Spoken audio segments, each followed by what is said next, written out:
And we are live. How's everybody doing tonight? My name is Anthony Brian Logan, and you're watching and or listening to ABL Live. We got a whole lot going on tonight. There's a whole lot happening all over the internets, all over the mainstream media, all over social media, all over everywhere. And we're going to get into it for sure. Jussie Smollett being found guilty is a great thing. He obviously faked that so-called hate crime. Will he go to the penitentiary? We'll see when the sentencing happens. Law experts say that he might get probation and community service. We'll see. We'll see what happens. Also, the Arizona GOP candidate, Alex Stovall, got exposed by Project Veritas. Very unfortunate, actually. I wish that it really wasn't this way. But it is what it is. You know, things happen. We'll talk about that a little bit more. We're going to get into it because there's a little bit more to that whole situation that I kind of want to explore. Black women, well, some black women, small group of black women in Georgia are going to get about $800 per month for 2 years in UBI. Is this racist? Is it going to help at all? We'll talk about that also. The show called Sex and the City. I've never seen that show before. I've just heard it kind of referenced in popular culture. But they had a reboot after being gone for about, 10 to 15 years, and they gotten really woke in today's current culture. Really cringe as well. We'll talk about all those things and more on tonight's episode of ABL Live. And thank you all for being here yet again. Definitely appreciate you guys. If you enjoy what you have heard thus far, if you enjoy the content in general, please give the video a thumbs up, like the video, share the video, do all that good stuff. I most certainly appreciate you if you do that for me. Also, subscribe to the channel if you're not subscribed yet, and follow the sponsors. You got to follow those sponsors all the time. I always say that. Follow my merch store, ablmerch.com. That is ablmerch.com. All my links will be in the description box below the video. We got hats, t-shirts, stickers, hoodies, mugs, and more, plus new merch coming all the time, ablmerch.com. I'm going to try to get those USA camo hats in stock pretty soon. It's just kind of weird right now, but I'm going to be putting up a lot more merch very soon here, so y'all keep tuned to ablmerch.com. Also, go to my website, my regular website, anthonyblogan.com. That is ANTHONY, the letter B, LOGAN.com. For every video I make, I write an article to go with it. So nobody can say that my sources aren't there, that I just make stuff up. You can always go behind what I say, investigate it, and then see for yourself. You'll be able to see that I'm correct in everything I say. If I say something that's right, if I don't know a thing, I'll say, you know what, I don't know nothing about that. If I say it, it's right, and I've researched it. Again, AnthonyBLogan.com. Also, you can still get some of these wooden flags. They're always going to be on sale. You can get ones just like the ones that are behind me, right over my shoulders, or one of your very own, customized, just how you want it, large, small, everything in between, over at bhedesigns.com. Again, bhedesigns.com. Check them out. Of course, their link will always be in the description box. And of course, patriotpost.us, the best source of news and information anywhere on the internet. They got a bunch of good memes as well. A really good place to make your homepage. Again, patriotpost.us. Check them out. Now, let's get into what we got to get into. There's a whole lot going on. I'm not really sure where to start. I mean, there's so much. I could start anywhere. I kind of want to talk about Jussie Smollett a little bit later once the room kind of fills up a little bit more. But I think I'm going to start with the whole thing about, let's talk about the Cringe Sex and the City reboot. Let's talk about that right quick. Okay. Now, I think I might be able to play some of this because when I put the video out, I didn't get a strike or anything, so it's good. It's pretty much good to go, but we'll see. They may give me a warning on the YouTube if I have any kind of problem. So I'm going to see if I'm able to go ahead and show you guys what I'm talking about. But anyway, so the Sex and the City, the show, they had a reboot recently on HBO Max or HBO regular. And as I said in my video, I've never seen that show before in my life. ever. I've only heard about it in just popular culture references, but I've never watched the show. So y'all got to pardon my ignorance. I don't know who the characters' names are. I don't know about the previous storyline. All I know is a general gist of it. And the general gist is you got these kind of older ladies and they're still kind of in the streets, basically kind of like high class cat ladies. No offense to nobody. I'm just saying that's kind of the vibe I get from the show. Maybe I'm wrong about that. And again, please pardon my ignorance. I don't know all of everything. All that I do know is that they're kind of in the streets doing their thing. From the vibes I get from just seeing some clips just throughout the years, they kind of come off as feminists. But again, maybe I'm wrong. Anyway, they did a reboot recently. I think the other day it debuted on HBO. Now, I don't know how woke it was back in the 90s and early 2000s when it was out the first time. But whatever the case may be, they're super woke right now, very woke. And it's to the point where when I see shows like this and they get into the woke stuff, I think they're trying to promote it as an acceptable lifestyle rather than reflecting reality. You see? Because I don't really run into anybody like this on the street. You understand? Like, even when I was in LA and I filmed for Jubilee, and I'm gonna get to the video in a minute, y'all hang tight, but I gotta give you the preface. Even when I was in LA filming for Jubilee, I met a trans man. So this person was born a woman but identified as a man. And they weren't really on this whole pronouns and all this. I mean, it wasn't even like that. Now, granted, I'm looking at a person that has a stature and physical body type of a woman, but they identify as a man. They got a beard and everything, but they still not hung up on this whole, oh, you called me the wrong pronoun. People don't talk like that in real life from what I see. This whole woke culture is not really reality. But maybe I'm wrong. Maybe you guys may live in Freeport, Washington, or San Francisco, California, or Los Angeles. You may see it every day.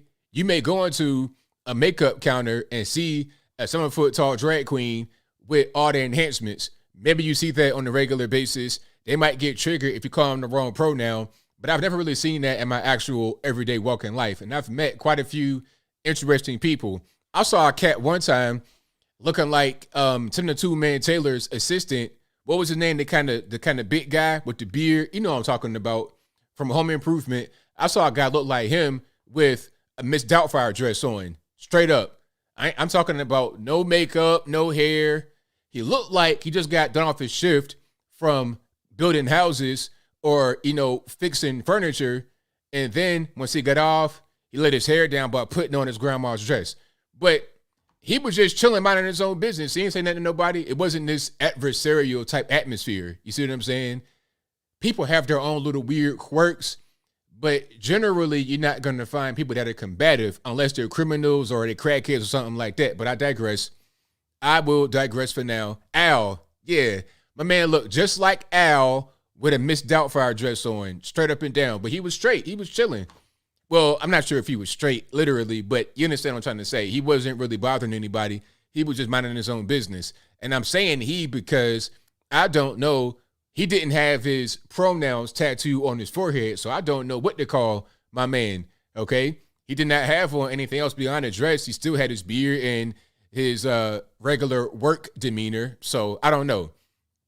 But let me find this clip right quick that I'm going to talk about. And shout out to Myth-Informed Milwaukee, a.k.a. Myth-Informed MKE on the Twitters. I believe he's also on YouTube, so shout out to him. This is a really interesting clip. Let's put it on the screen. Give me 1 second to go ahead and get it queued up, and we're going to go through it. It's cringe. If you didn't see the video earlier, get ready to cringe.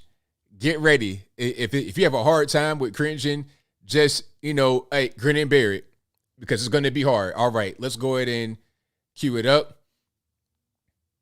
And I'm gonna pause it a lot because I don't want to get a strike. I don't think they're going to strike me on here, because we're streaming and it's fair use, but I'd rather be safe than sorry. So y'all just hang tight and let me get everything else straight so I can see what's going on. Okay, there we go. Now, just a little bit of background. The character is Cynthia Nixon's character. I don't know the character's name, but remember, Cynthia Nixon was trying to be the governor of New York. Obviously, that didn't work, so we're back in the streets doing what we got to do to make money. So in this clip, she appears to be taking a law class. She's in a law school. And for those who are not able to see the video, there are like chairs. Kind of like if you go into a lawyer's office, like one of these high-paid lawyers where you get beat in your head for all your money. But anyway, a high-paid lawyer's office had these really nice guest chairs, armless. Well, they got arms in the chair, actually. They might even be courtroom chairs. But anyway, there's chairs kind of in a circle or a rectangle next to each other.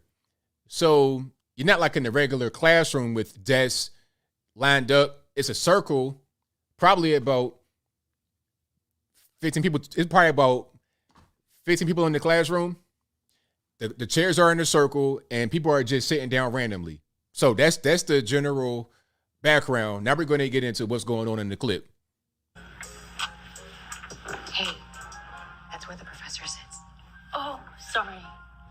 So Cynthia Nixon's character just sat down on a regular, just in a random chair that's open. And then the person that's sitting next to her, we'll talk more about that person in a minute. The person's like, hey, you're sitting in the wrong chair because the professor sits there. She's like, oh, my bad, my fault, I'll move. So she gets up and moves. Thanks. Thank you.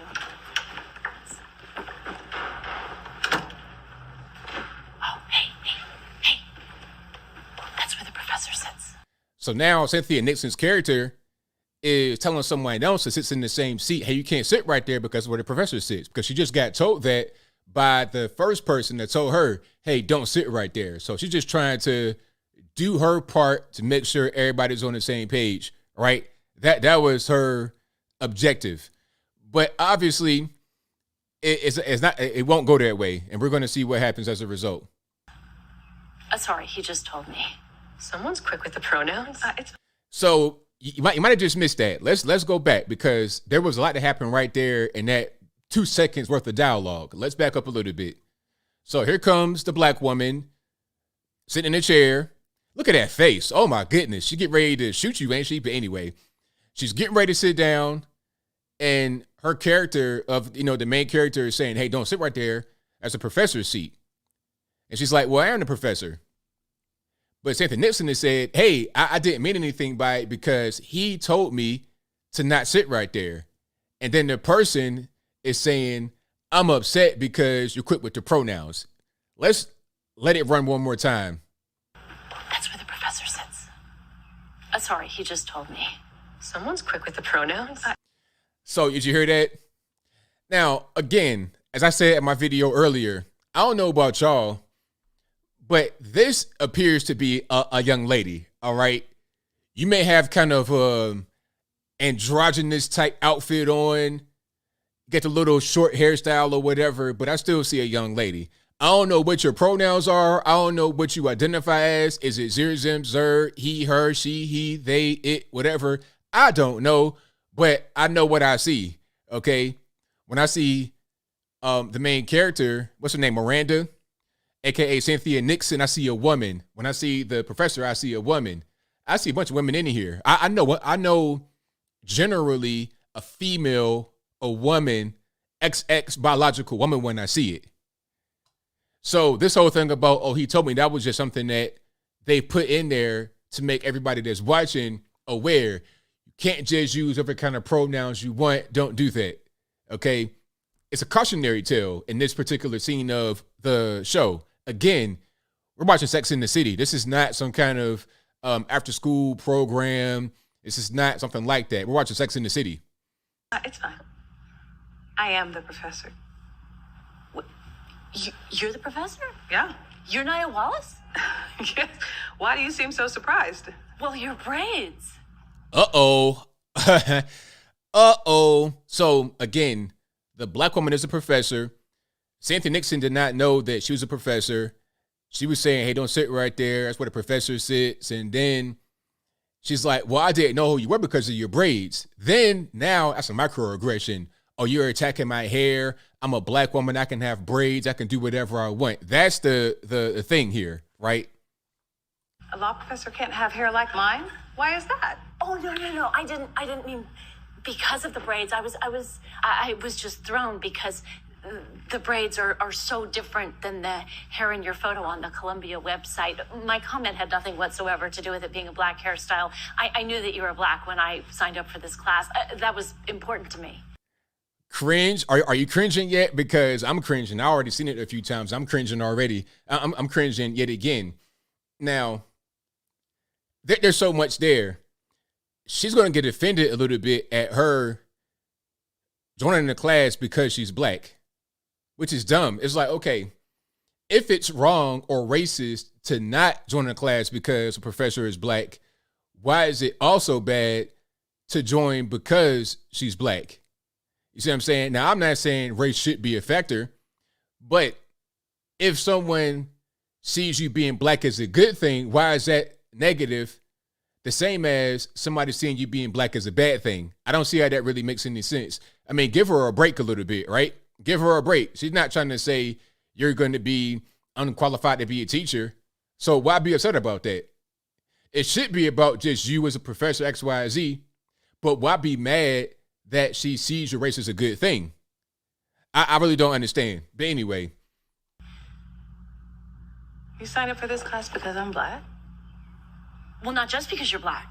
I picked this class because you're such a force in academia.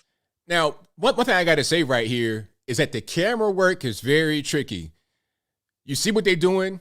They have the black woman, strong black woman, the braids down to the floor, which ain't nothing but weave, but we'll talk about that a little bit later. They have her right next to the LGBTQ white woman. That's the Holy Trinity right there. Okay, that's the whole thing. You got the media, you got the black woman, and you got the LGBT white woman. That's feminism right there. That's Gloria Steinem back in the 70s or whenever that really first started. That's what's happening. They're trying to link being black to being LGBT, when in reality it's not. Okay, if you're LGBT, that's fine. I don't really care about what you do, but that's your lifestyle. That's how you live. Whether you choose it or not, that's not for me to judge. I'm not here to judge anybody's life. I'm just saying that's a lifestyle. But being black, you just black and that's it. You don't choose that. You born, your skin is one way. It is what it is, right? Even if somebody is LGBT, they don't have to live that way. They could choose to live a different way if they want to. It's a lifestyle decision. Whether they are that way or not, biologically, is not for me to decide. But what you can't argue is that somebody is born how they born, right?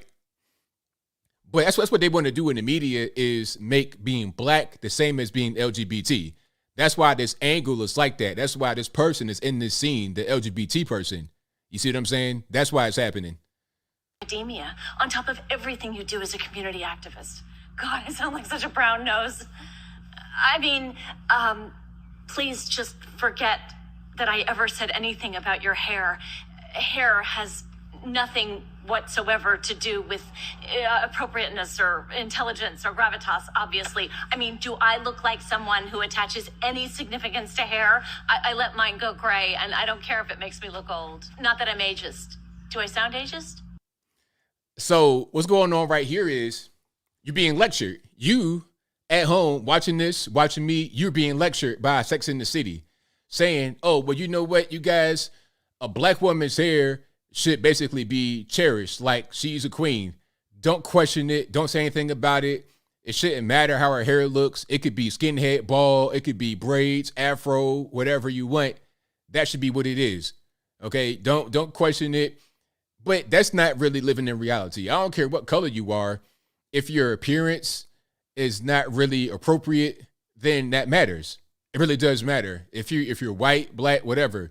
Just like your man, Dr. Bounty Hunter. Now, if Dr. Bounty Hunter comes looking like he does on his show, with the crazy red skin, the hair all over everywhere, and he's your lawyer, I mean, if he came to the courtroom like that, I know I'm going to the penitentiary.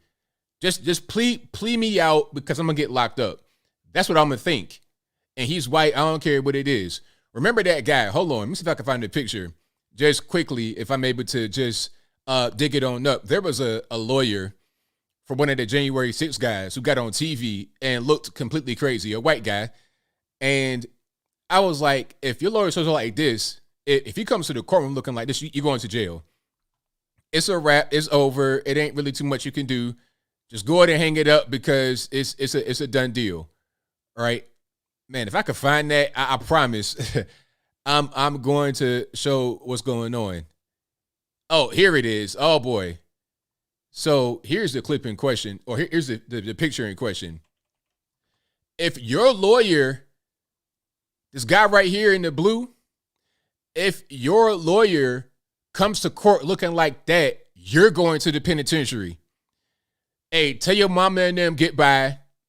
Tell your girlfriend, hey, hide the drugs, hide the money because you're not coming home no more. Period. Look at this guy. And for you guys that can't see it, what you have right here is a white guy with a blue suit jacket, regular white shirt, a pink bow tie. It's not too bad right now. But then go up to his hair. You have a slick back type gray thing going on. At the very top, he has some Auburn looking dreads.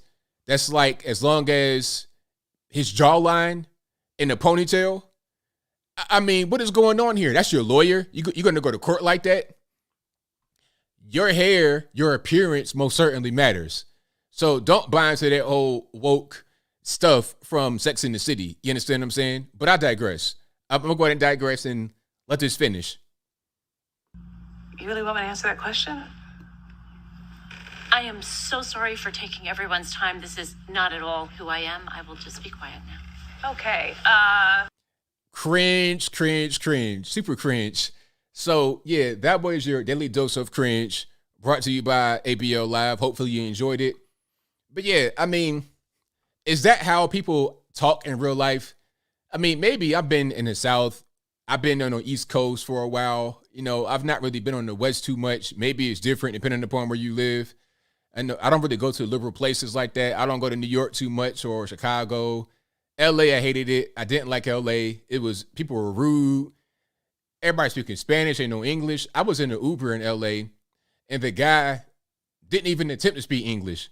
Didn't even try. Just pulled up like, hey, get in the car. Vamos, get in the car. Like, not even trying. It's like, I don't like going to places like that. So maybe in those kind of areas, it's woke like that.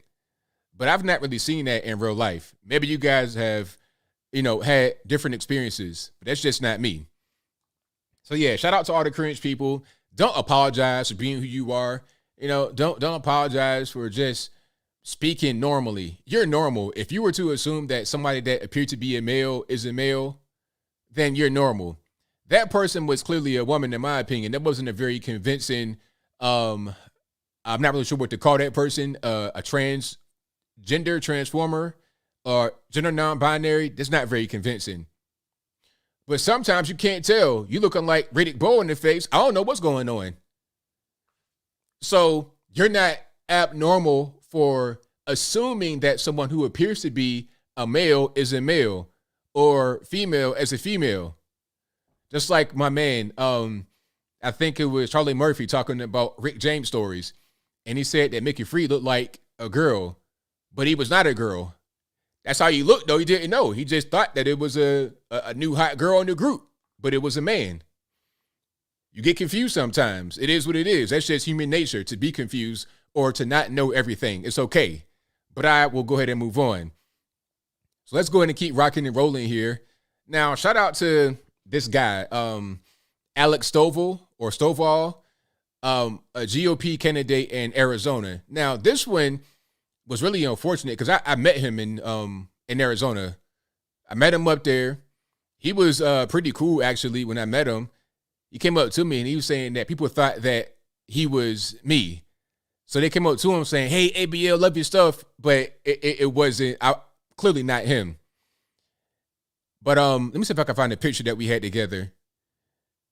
Hold on one second. Let's go ahead and load that up. There we go. If we can. So yeah, that's us right there. This is in the White House. I think Brandon Tatum was right beside me, right over there on the right-hand side. To my left, but on the right-hand side of the screen. That's Alex Stovall right there in the picture. This is in October of 2020. He went to the White House right before, obviously, Trump's last term. It was a great event. Loved it. I was in the front. He came up to me like right as I was going to the front, or right after, if I remember correctly. But he was cool. Real cool guy. You know, I liked him. And I think that he has some good intentions, because he said on an undercover tape that he's conservative, but he doesn't really understand. I put it to you like this. Let's watch the clip first, and then I'll give another reaction. Okay, I'll give another reaction, and you're going to kind of see what I'm talking about once I explain a little bit more. So let me go ahead and pull that up right quick. This is Project Veritas uncovering the whole situation. Matter of fact, do I have that somewhere else? I think I may have it. Give me a second, and I'm going to load that right up. And in the meantime, in between time, y'all go ahead and like the video, share the video, do all that good stuff. That'll help me out tremendously. I appreciate you for that. And where can we, hold on, let me make sure I got the right thing. I just want to make sure I got the right thing loaded up. And we'll go ahead and get moving from there. But ultimately, what he was saying, as I find it, is that he thought the Republican Party was disgusting and just a lot of stuff that I thought was really inappropriate to say. If you're going to be a candidate running for a GOP slot, you shouldn't be saying. Republican Party is okay, there we go. Let's play this clip here. Let's get a little bit less volume, and we'll be ready to go. disgusting to me. The stuff that they're doing, it should be criminal, and they should. The Republican Party is disgusting to me. The stuff that they're doing, it should be criminal, and they should all be thrown in prison. They want to vote for me just so they can say that they elected the youngest black Republican in American history. Now, let's go back. What he said from the beginning, he said his GOP is disgusting to him. The things they do aren't right. Now, a lot of people would agree with that as far as the establishment. People in the establishment are not doing the right thing. They're not going about things the right way. But see, the problem with Alex Stovall is that he does not keep that same energy out there in public that he does in private. Let's let it play some more so we can see more of what he says, how it contradicts. Meet Alex Stovall. Yes. Yeah. The Republican Party will find troubling. Yes. Yeah. The McCarthys, the Cawthorns, the whole audit bullcrap thing that they're doing. It's just another way for them to funnel money for the American people. You know how much money they've raised from this audit? Over $10 million. I try and tell people the audit is paramount. Once the audit is done and truth will come to light, we can make those corrections and make sure it never happens again. So what are your thoughts on the election then? Do you think that Trump won? No. Do I think there was fraud? Yes. Okay. But not enough to overturn the election. But I'm not going to broadcast that everywhere. We need guys that are going to, or girls, to implement policies and bills that are going to make America stronger. Continue what Trump started. Like, it doesn't matter what your policies are, they just care about that? Yep. That's everybody. Do you really think people care about policies? Now, what I say in my own campaign is different. Granted, I don't want to seem arrogant. That's why I listen to what my counsel tells me. That's why when they say go get an endorsement from somebody, I say, all right, cool. More than likely he'll endorse me, but I'm not going to publicly advertise it. No, I don't have respect for Candace Owens anymore. Will I take her donation and take her donors? Absolutely, but it goes no further than that. Yeah. I would never invite her to a Christmas party. You don't win Arizona by being super right Republican. You never show all your cards, right? Yes, I'm a conservative. Yeah. But I'm not going to beat on my big old monkey chest running around telling a whole bunch of people I am. It's going to turn people off, and no one's going to want to give you money. There are a lot of independents here. Independents are what determine the vote. Racism is real. What the news is telling you, what Tucker Carlson is telling you, what Candace Owens is telling you, it's a bunch of baloney. You want to be less white? Vote for the young black candidate. So there's a lot there, but one of the main things is that he's talking about how it's racist, that people want to vote for him because he's black. That goes back to what I just saw in the video with Cynthia Nixon, where she was like, oh, you're here because I'm black? So if a person is not there because you're black, that's racist. If they are there because you're black, that's racist too. Now, I understand the whole viewpoint of, I don't want to be seen just as a black guy. Look at me for my policy. I understand that point of view, but the problem is that he fundraises on being a young black Republican. He has it on his own website. You can't promote a certain thing, then be upset when your promotion works. If you don't want to be seen as that, just say that. Just say, you know what? My race doesn't really matter. I'm an American. I'm a patriot. Vote for me. Here's my policy. That should be what it is. If you don't want everything to be about race, don't make it be about race. It's very simple. And then if you don't believe in the audit, just say that. If you think the audit is a waste of time, it won't do anything, just say that. Don't say the audit is paramount when you're on television, but then behind closed doors, you say that the audit don't mean anything and it's a grift. If you believe a certain way, just come out and say it. Now, you may lose some votes, and that's fine. That's okay, because you can't make everyone like you. You can't please everybody. You got to be yourself at the end of the day. You got to be who you are, because what's going to happen is if you're not who you are, if you're not yourself, that's going to be found out on the campaign trail.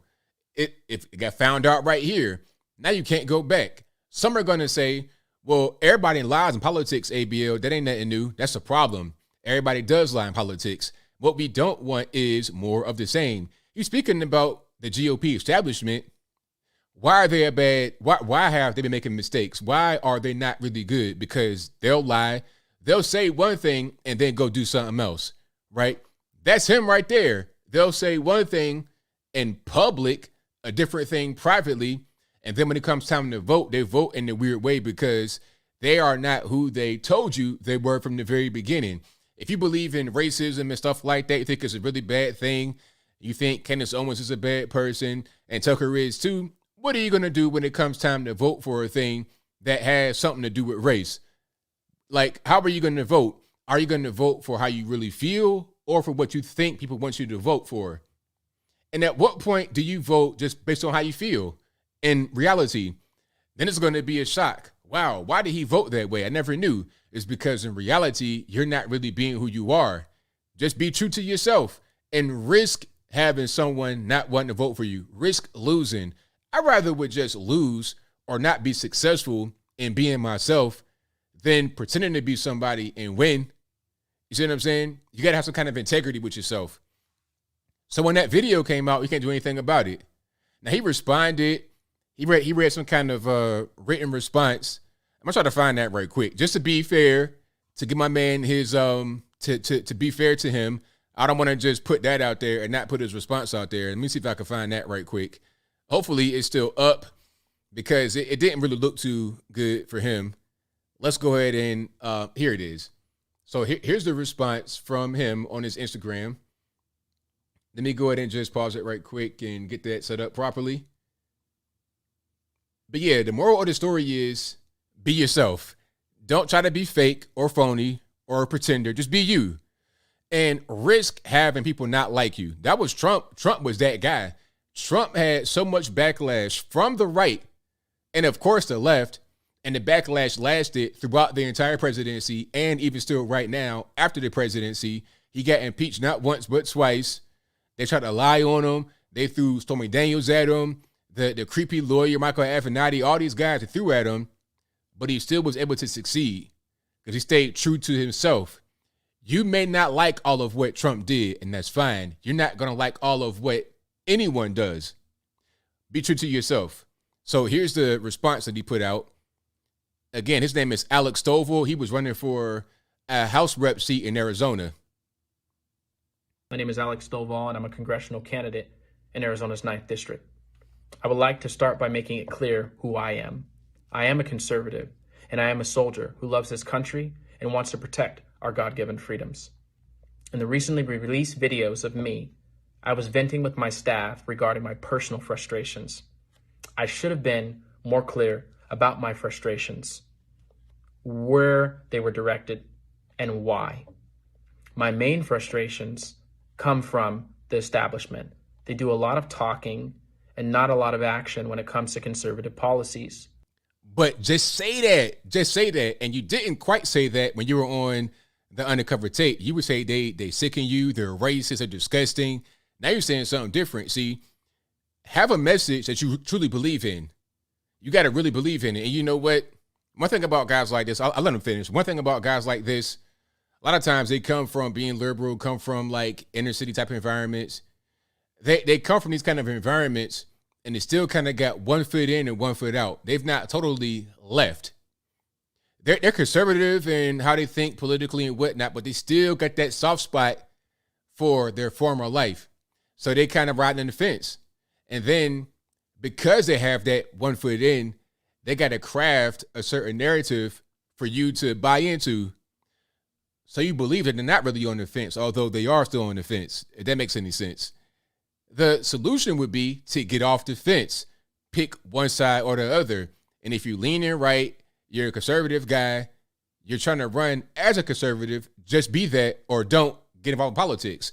Be a normie where you could be on the fence and it doesn't really matter. But if you want to get in politics, if you want to really be out there, you got to be all the way right or all the way left.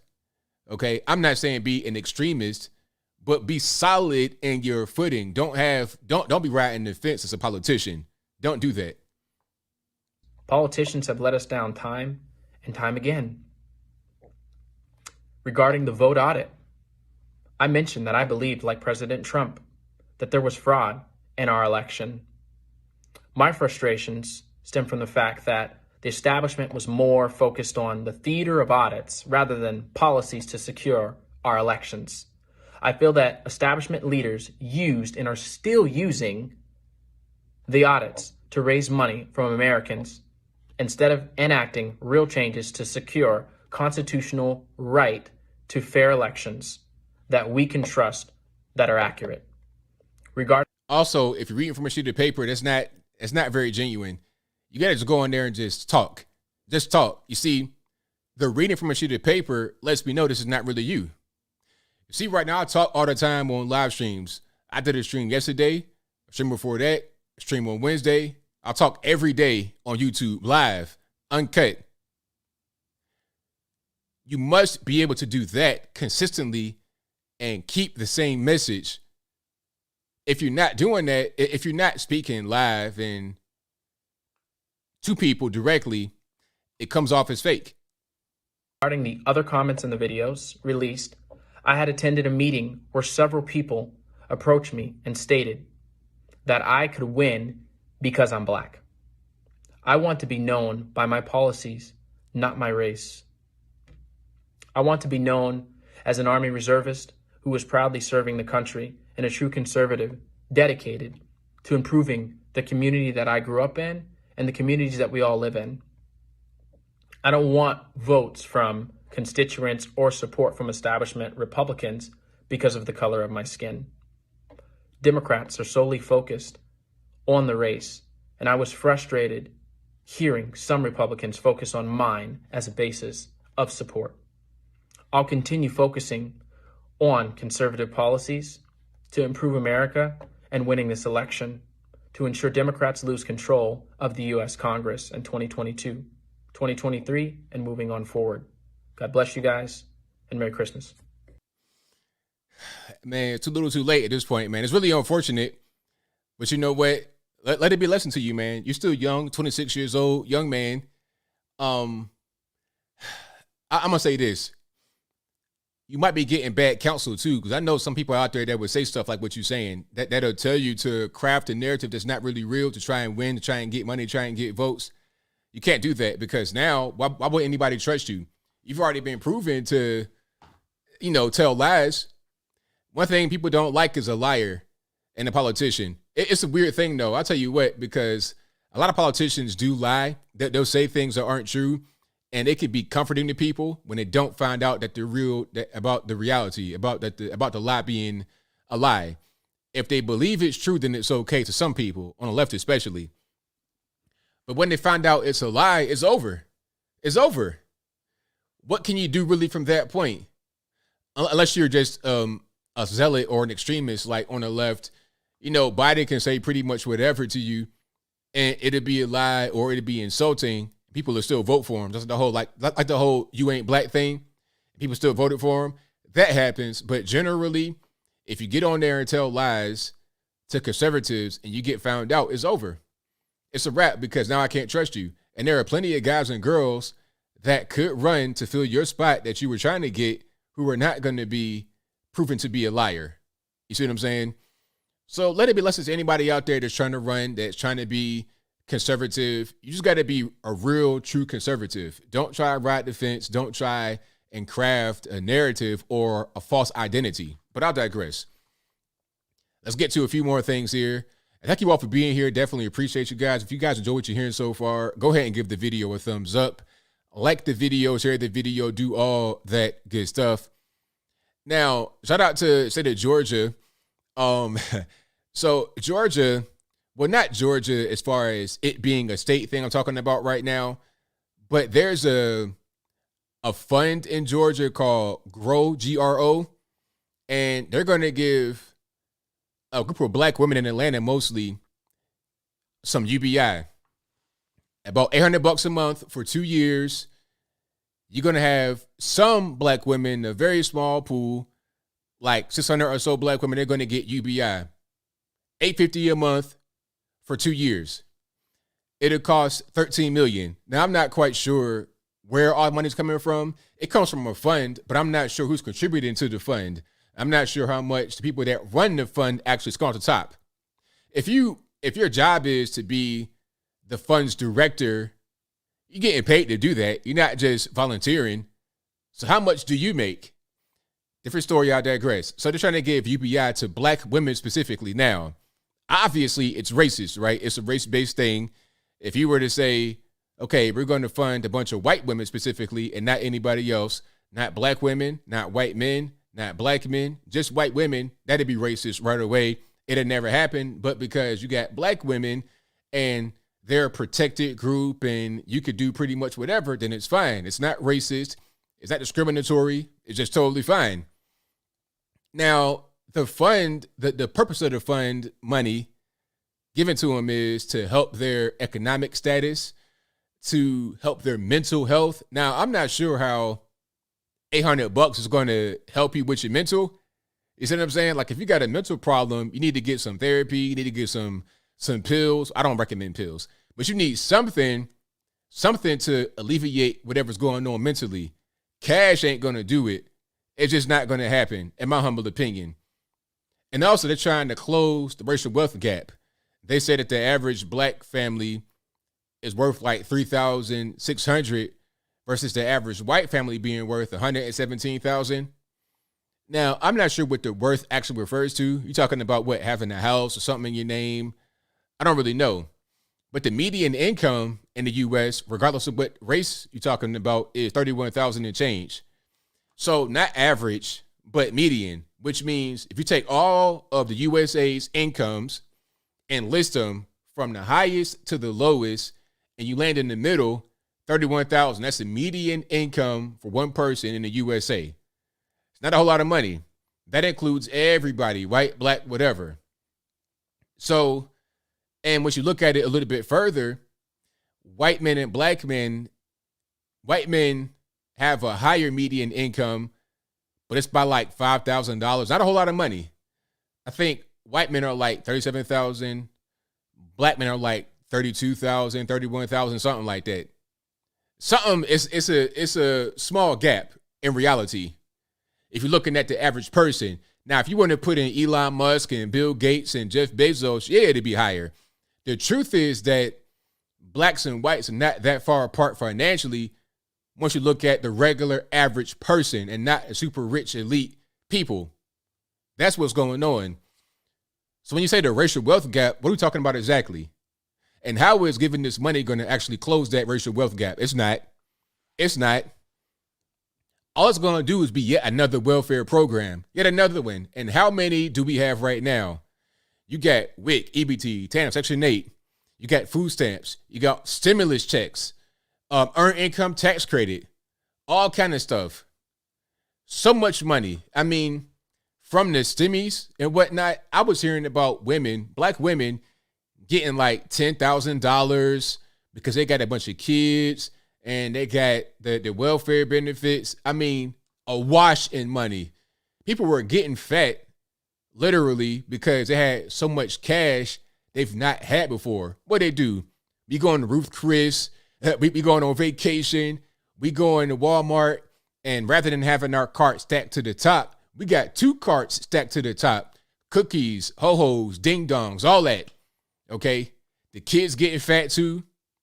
All that's going on. Where's the investment in real estate properties and things that can help you go forward? Some of that may happen, but generally, if you're going to be in poverty, you don't really think like that. That's the whole problem with people in poverty in America. Not in the rest of the world. The rest of the world is way different. If you're in poverty, like in Africa somewhere, Somalia, Ethiopia, that's a whole different issue. If you're poor there, you're pretty much poor forever. But in America, the land opportunity, you can be dirt poor and strike it rich.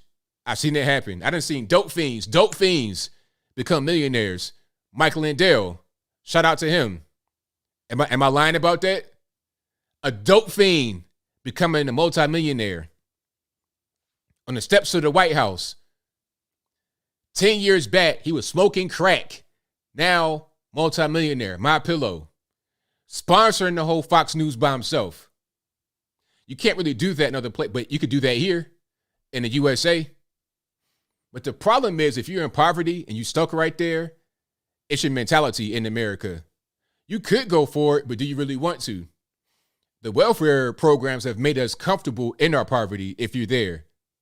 What's the point in being ambitious? What's the point in really trying to go forward and innovating, wait for me to make money or getting a job or start my own business?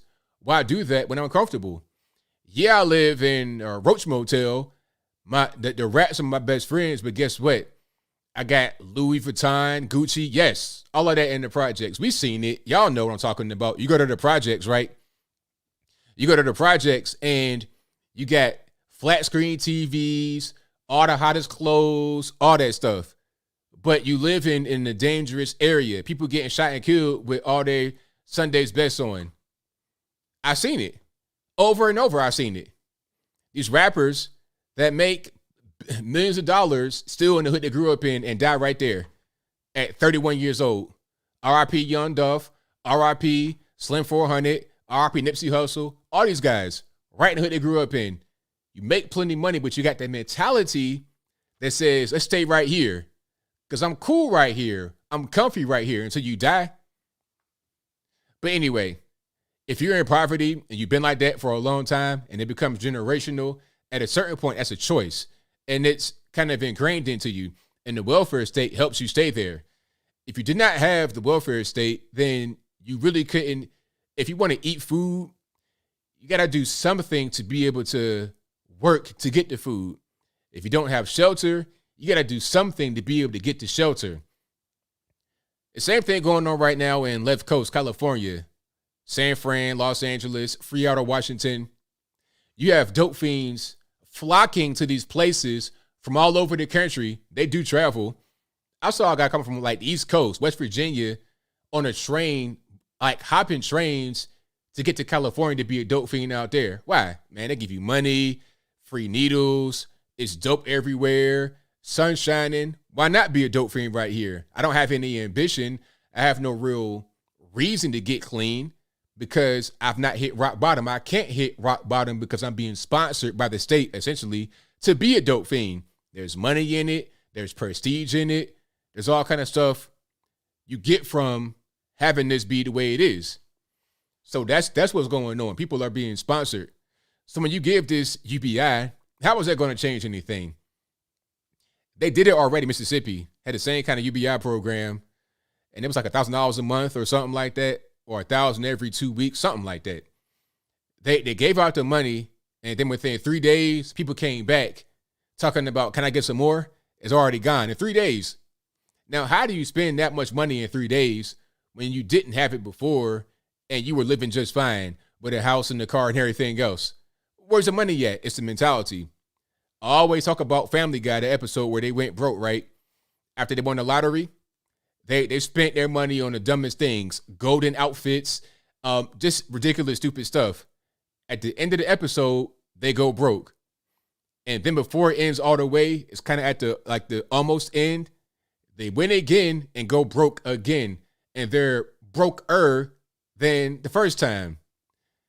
And it happens again and again. Like 4 times, they win the lottery and go broke because of their mentality. So give out the money all you want to. They're going to do a study talking about, oh, we want to see what the effects of giving out cash with no strings attached is going to be. You know what's going to happen.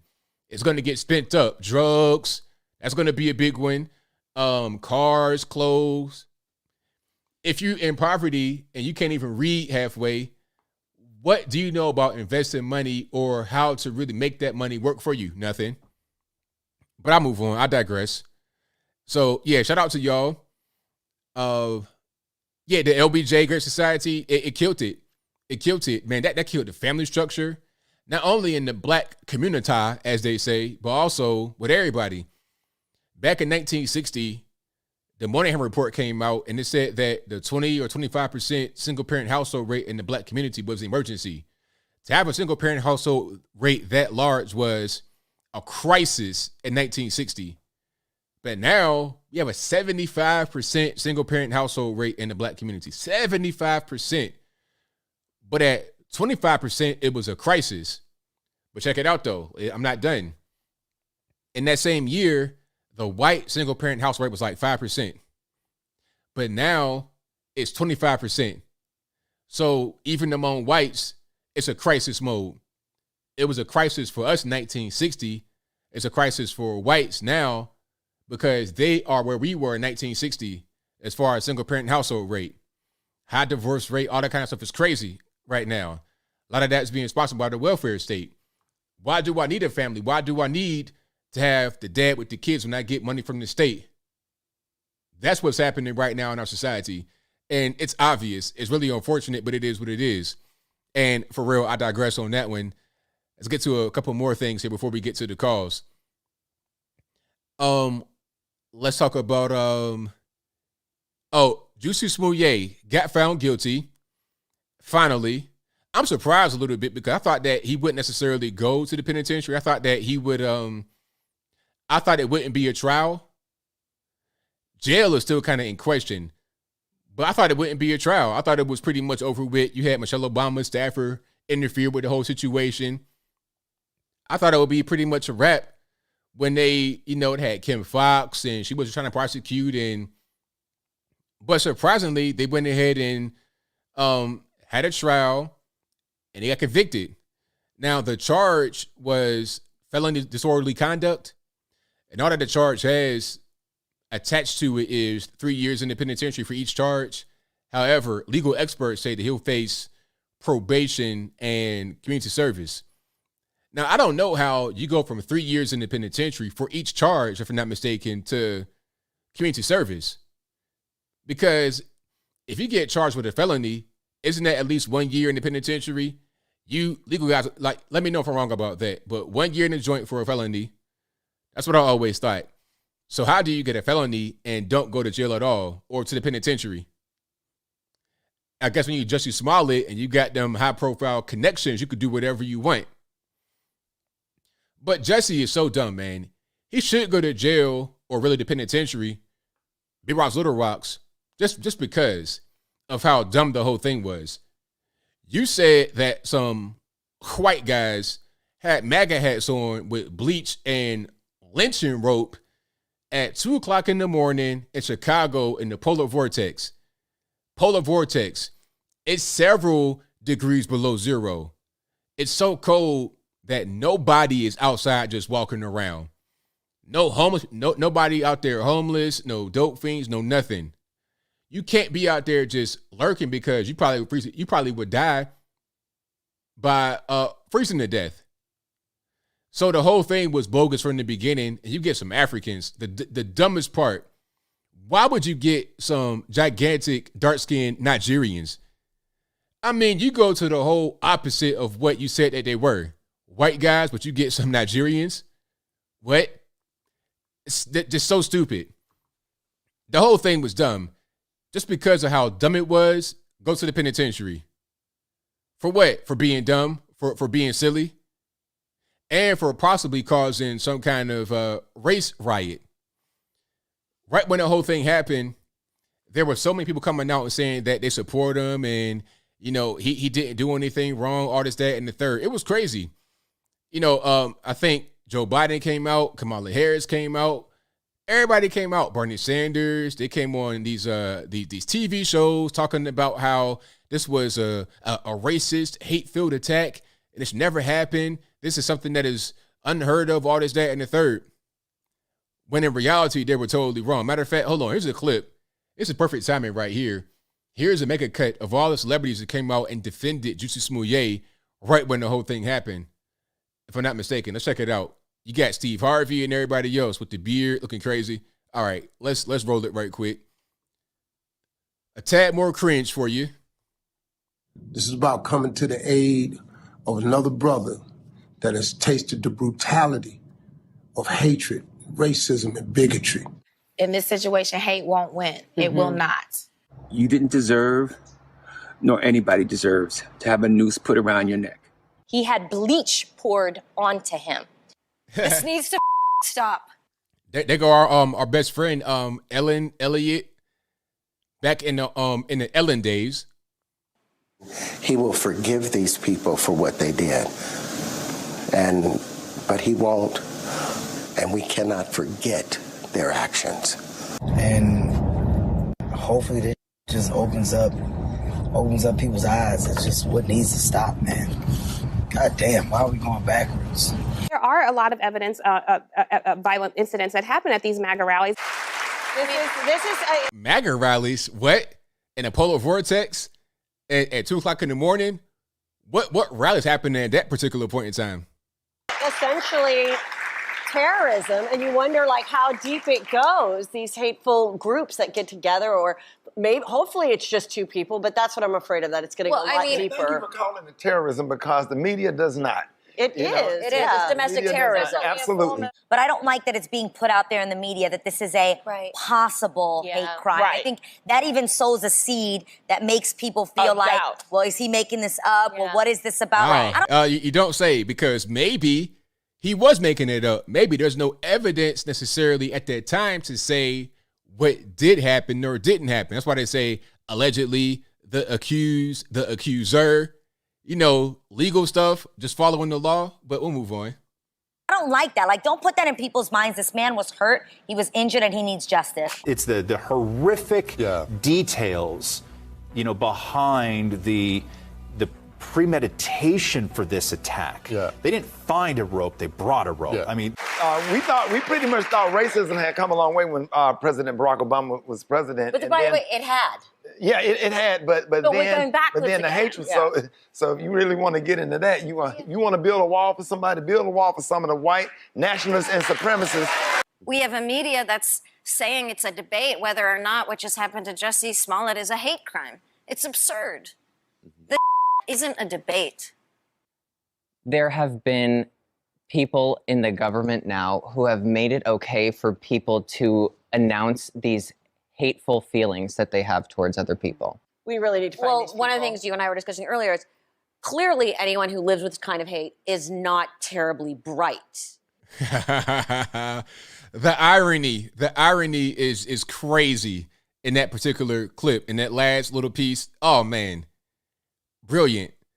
But that's what the media said right when that happened. Completely wrong. Totally wrong.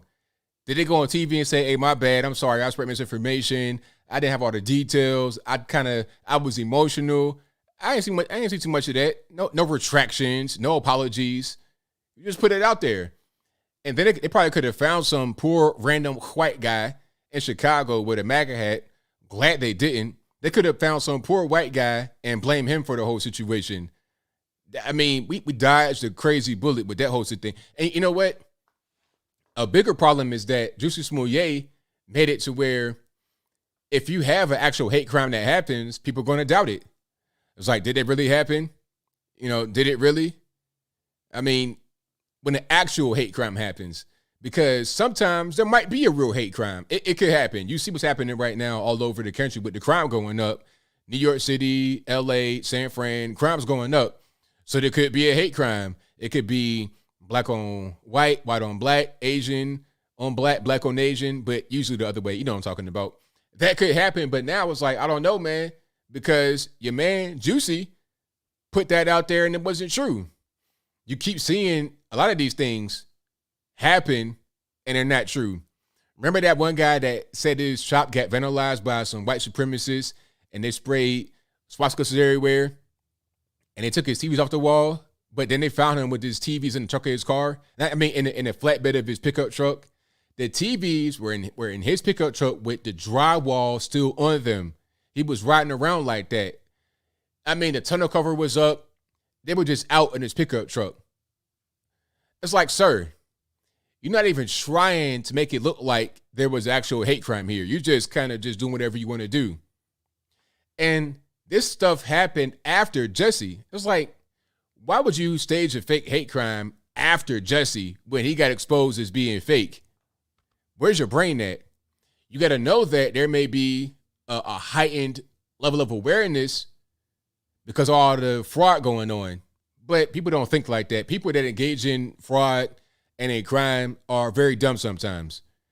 The guys that do crime we don't find out about are very smart, unfortunately. That's the flip side of that one. But I'll move right along. Thank you guys for being here. Definitely appreciate you. If you enjoyed what you're hearing so far, please give the video a thumbs up, like the video, share the video, do all that good stuff. We got super chats on deck, and then I'm going to get to the calls. The number to call is 434-658-1220. Again, 434-658-1220. The first one here, thank you to Annie, who says, keep up the good work. Will do. Appreciate you for that. Thank you to Apple for a few supers here, who says, ABL awesome live stream with Brandon Tatum, Craig, and Jericho on Thursday. Very deep, heartfelt, and moving conversation. You talk like that with no camera. Absolutely. That's me 100% of the time. You know, I couldn't be a different person off camera than I am on camera. I'm me 100%. This what you see is what you get. Shout out to Apple again, who says, kudos for a video on Morningstar Bear. No white privilege. Oh, I almost forgot about Morningstar Bear. Hold on. I got to show Morningstar Bear if you guys didn't see that one. Now, Morningstar Bear is a person that was pretending to be Native. Pocahontas 2.0.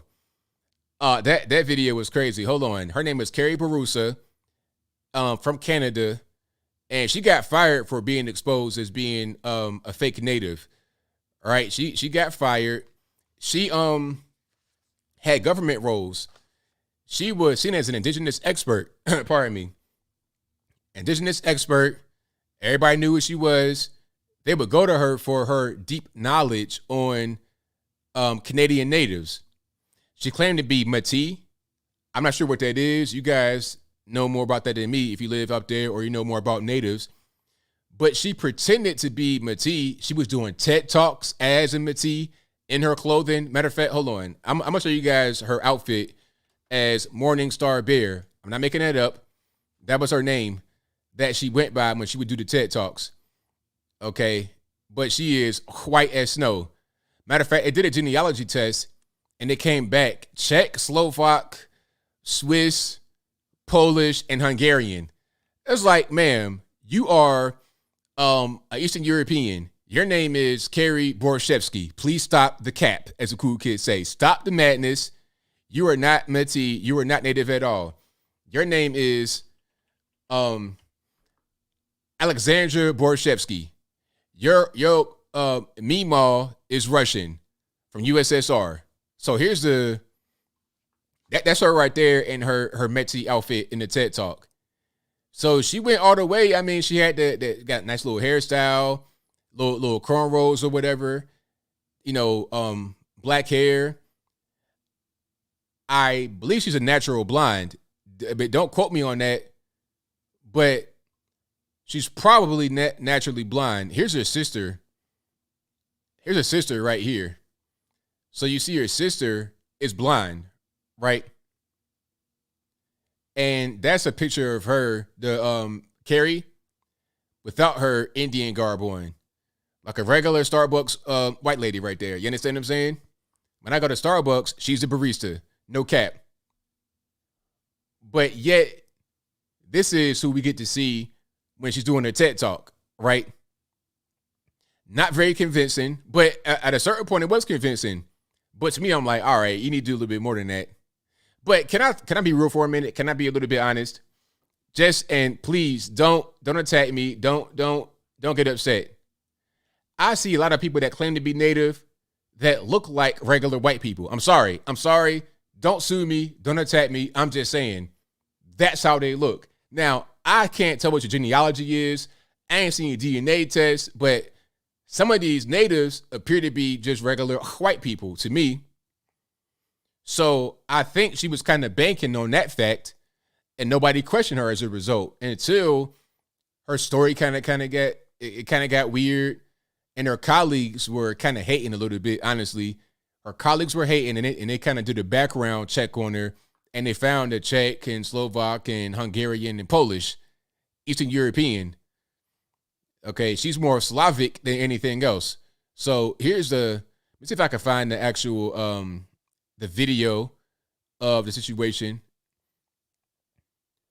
All right, let's get that to play right quick. Whenever he wants to play, that's fine. In 2019, Carrie Barassa took the stage to deliver a TEDx talk about her rags to riches story. I'm just going to say it. I'm emotional. Barassa leads an Indigenous health research lab at the University of Saskatchewan, all while observing Indigenous ceremony and tradition. I'm Bear Clan. I'm an Anishinaabe Métis from Treaty 4 territory. Barassa told the crowd she grew up in Regina's inner city, where she and her family suffered the effects of racism. We grew up in a really poor, disrupted family, and that was due to intergenerational trauma, and that caused addictions and violence. A whole lie. An entire lie. An entire lie. Carolyn Tate is also a professor at the U of S. The Métis woman says she's worked with Barassa for more than a decade and always believed she was Indigenous. But she says recently, some inconsistencies and changes in Barassa's story led her and her colleagues to investigate Barassa's genealogy. And they concluded Barassa was not Indigenous at all. It's embarrassing to think that we were so gullible and naive. Barassa claims that her great-grandmother came from a small Indigenous tribe in northern BC. My great-grandmother was Tlingit. She married an immigrant. But CBC News discovered the genealogical records tell a different story. Barassa's great-grandmother was Johanna Salaba, who immigrated from Russia to Canada in 1911 with her mother and sister. She married Joseph Knizichek, who was also a Czech-speaking Russian. See what I'm saying? You see, Knizichek, your uncle is Mike Krzyzewski. Okay, you are a Duke Blue Devil by like a hair. You're not a Métis or whatever you want to call yourself. Dr. Winona Wheeler, a member of Manitoba's Fisher River Cree Nation, who... I ain't gonna say nothing, but I'll let it go ahead and go. Also is a professor at the U of S, finds Barassa's claims infuriating. It is colonialism in its worst form, and it's a gross form of white privilege. In a statement released after CBC's story published, Barassa reiterated that she does identify as Métis, and she's hired a Métis genealogist to help her investigate her ancestry. She says the communities that she serves do not rely on, quote, blood quantum in order to assess who is truly Indigenous. Jeff Leo, CBC News, Regina. So there you have it. Okay. Now, you know what's going on is that there's money involved. That's the bottom line. It ain't really nothing about no mental illness or you just love the culture. It's money involved. You know how important doing a TED Talk is? It's very important. You got to do a TED Talk because of your Native ancestry. You had jobs. Your whole career is based on being Native. You had a government role and a college role as a professor in Saskatchewan. So now you're making money off of this. That's really what it's about. And if you're lying, then why maintain your employment? Now, I will say that your employment should not be based on your ethnicity or your race. That shouldn't be what's going on. You shouldn't be able to get benefits based on your race. We should all be on the same thing. Nobody, just because you're whatever kind of race, you shouldn't get extra points for that in the employment system, in my opinion. That's how, especially with a government role. If you have a private business and you want to hire a particular race, like let's say, for example, if you're doing a movie, right, about like Amistad, okay, you're not going to have a bunch of white guys on the slave ship, okay, or like Black Panther. I don't want to see no white guy replace Chadwick Boseman. I'm not trying to see that. It doesn't make any sense right there. In that case, it's fine to have a racially homogenous thing. A World War II film from Europe. Okay, if you're in Japan, I don't want to see a bunch of black guys or white guys in Japan. A bunch of Japanese guys, or at least Chinese guys that look kind of Japanese, or some Koreans or something. I don't want to see anybody else other than East Asians in a movie about Japan. But when you're talking about an actual job in the government of a country, it shouldn't be based on race. But since it is, there's an incentive to lie about your race. We've seen it over and over again. The OG in this game, Pocahontas, she lied about her race for many, many years. Sean King is still lying about his race. That still is so perplexing to me. People think that Sean King is black. Even when I was on this side many, many, many moons ago, like 10 years ago or more, I knew he was white. I thought he was a white ally. And I started to learn, people thought he was black. I'm like, really? Wait a minute. Let's pull him up. Just before I get to more super chats, Sean King. Let's pull him up right quick. I want to know how anybody, give me 1 second. I gotta load it.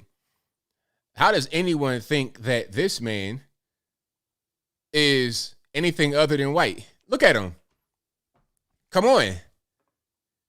You're looking like Conor McGregor right here in the face. You look like a UFC fighter that ain't got one too many hits to the side of the joint. If you get a cauliflower ear, you're Conor McGregor. That's it. You're white. And it's okay. It's okay to be white or black or whatever you are. It's totally fine. Don't feel insecure about who you are. And don't lie about it when you're obviously a white guy. And the crazy thing was he lied on his mom, talking about my mom cheated on my dad. It's like, sir, anybody cheat on your mom? Your dad did not cheat on your mom, or your mom did not cheat on your dad. You are your parents' children, period. If you went to Ireland right now for a vacation, you blend right in. Keep it all the way real. That's just the reality of the situation. All right, so yeah, shout out to Sean King for pretending to be black, but obviously white. And it's okay to be whatever race you are. Let's not be racist or race hoaxing. So let me go ahead and keep on moving here to the super chats. Where was I last? Shout out to Apu again, who says Biden and Democrats look defeated, but remember, Trump was also going to win 2020, then Wuhan and George Floyd. So please be prepared for some big event. Oh yeah, it's going to happen. It's going to be a big event. Like I said, Black Lives Matter, they'll get the call. They'll get the budget opened in 2024, probably in 2022. It's going to be crazy next year. Get ready. It's going to be crazy. They got all these new variants coming out like Jordans, brand new Jordan variants coming out. They got Omicron out. What's going to be next? They're saying you got to get shot number 4 already. Shot number 4. Are you ready for that? It's going to eventually be every 3 months. And it'll be a brand new excuse why you got to get it every 3 months. Oh, it's a brand new variant. Oh, the vaccine working right. Oh, we got to get it better. We got a better formula. Every 3 months is going to be a brand new excuse. Just watch what I say. You'll see. Let me see. KS Posthumous Ternius says, condolences to the 100 people killed in the South. Yeah, RIP to everybody that was killed in the tornadoes in Kentucky and places like that. Very sad. Yeah, like, I remember, like, what was that? Last year before last, we got hit by a tornado in Tennessee. Like, our neighborhood got hit by the tornado, and I heard it. It was crazy. It was a prototypical train coming. I heard that noise. And it was, like, I knew what time it was already. I hear trains by that place where I lived all the time because there was some tracks right there. But it was different this time. I knew what it was. And before I know it, it was gone. Luckily, our house did not get actually hit directly. All we had was like some tree branches fall down on our house, but nothing, no damage really. It kind of bent the gutters a little bit, but nothing beyond that. Now our neighbors, a big tree fell down in front of their house, but luckily it didn't hit their house. I think it fell frontwards, and their house was behind it. If that tree would have fell this way, it was a wrap. The tree was humongous, old tree. And our neighbors that lived like 2 doors down, they got trapped by some power lines because the power lines were brought down, and it was like right in front of their garage. They can get out of their front door, but they couldn't drive out. They could only walk out because their cars were trapped by the power lines. So they pretty much just stuck. It was crazy. All right, so let's go ahead and this is I like this. This is a good comment right here. Mitchell Lynch says, ABL, I've never seen black snow falling, but you're that cool. Love the show, sir. Thank you for that. I appreciate you. Thank you. Let's see. Let's go to Apple, who says, God bless January 6th, MAGA Patriots in D.C., jails in solitary. Also, Patriot Freedom Project at Julie _Kelly 2 for info to help. Also, he says, ABL, what's the hottest ABL merch this Xmas season? All the hats, all the hoodies we got coming out. Let's Go Brandon hoodies and T-shirts, all that good stuff. Yeah, but the hottest ones are, I think, that the hats. What's the biggest selling one right now? Probably the We the People. They're still doing really good. All of them. Anything I pretty much will put on is the hottest one. Let's see. Freedom Autopsy Report says, what's my view on a convention in the States? I'm not really sure. I've not looked into it, so I don't want to say something to be wrong. Apple also says, have I ever seen ABL merch in public randomly? Well, not necessarily randomly, but I saw it at the event when I was in Phoenix. But not necessarily randomly. I've seen things that are inspired by my merch in public randomly. Like the first flag I had with the people and the flag and the Betsy Ross stars. I've seen that everywhere. I've seen that all over the place. And I know that it was inspired me because I was first. I designed that flag specifically. I did not see it anywhere before I had mine, and then I saw it everywhere. That's a good thing, though. I'm not trying to hate, but I've seen merch inspired by me all over the place. To answer your question, he says, when I go to Atlanta, what am I listening to when I'm driving on a drive? It's like about an hour and a half, 2 hour drive to Atlanta. I listen to the radio, like the XM radio. Listen to podcasts. That's pretty much what it is. Podcast usually, because with a podcast, I can stay awake or focus more on the podcast than music. With music, it's almost like you can sleep to music, but with podcasts, you're listening to the words. It's like a passenger in the car with you. You see what I'm saying? So podcast usually. Joe Rogan, that's a good podcast to have on the road when you're driving. Stuff like that. Apple also says, I cannot stand white libs supporting Jussie Smollett. Correct. What else? Apple says, what's my favorite fruit and vegetable? These questions. Favorite fruit, apples, vegetable, broccoli, or Brussels sprouts. Anything in that family, Brussels sprouts, broccoli, that's my wave. Steamed. Nothing fried or nothing like that. Lightly steamed in the steamer. I don't mean steamed as far as being boiled. That ain't the same thing. Milos, shout out to my man Milos. Milos says, happy birthday to Shreebs. Sup, ABL? Hope you're okay. Oh, it's all good. Happy birthday, Shreebs. I didn't know it was your birthday, boss. Enjoy your day, man. How old are you? If you're in the chat, let me know your age. Apu says, ABL, will I do a 2021 year in review video? I may do that. That's a good idea. I may do that. And he says, what is the most important stories? Border, inflation, Afghanistan, January 6th. What do the fans think? There's a lot going on as far as all the stories. I think the biggest story is probably, wow, that's a good question. I'm not really, I kind of got to go review. Some of the biggest issues were what you just named as far as the border and inflation. But as far as the biggest story of the year 2021, I'm not quite sure. I don't really know. January 6th is big for the left. That's their biggest story of the year, for sure. I fully expect to see a January 6th special on Christmas Day or something like that from the left. I wouldn't put it past them because they keep putting out all these, January 6th, that's their D-Day, essentially, on the left. Thank you to Rob S., who says, supporting, appreciate you for that. Moza036 says, supporting from the UK, appreciate you for that one. Thank you to Violet Ramirez, who says, hey, ABL, great show as always, thank you for that. Thank you to Kina, who says, the 70s people would say you can't tell the men from the women. What do we say now? Literally can't tell them apart, and men trying to be women. Exactly. It's crazy. And then sometimes, people that you can't really, people that are obviously men identify as women, and you can't tell that they identify that way. So what do? Thank you to Violet again for the fist bumping emojis. Thank you to Carl's Opinion, my man, who says, albeit I'm not a big Candace Owens fan either, I think she tells white people what she thinks we want to hear, Carl. I mean, that's just not true, though. Like, I've met Candace. She's a genuine person. The thing about it is you can't be fake like that and have success, in my opinion. In our field especially, it's very hard to be fake and have success because it ain't going to last.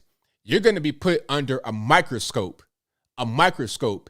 Anything you do, anything you say, it's going to get scrutinized.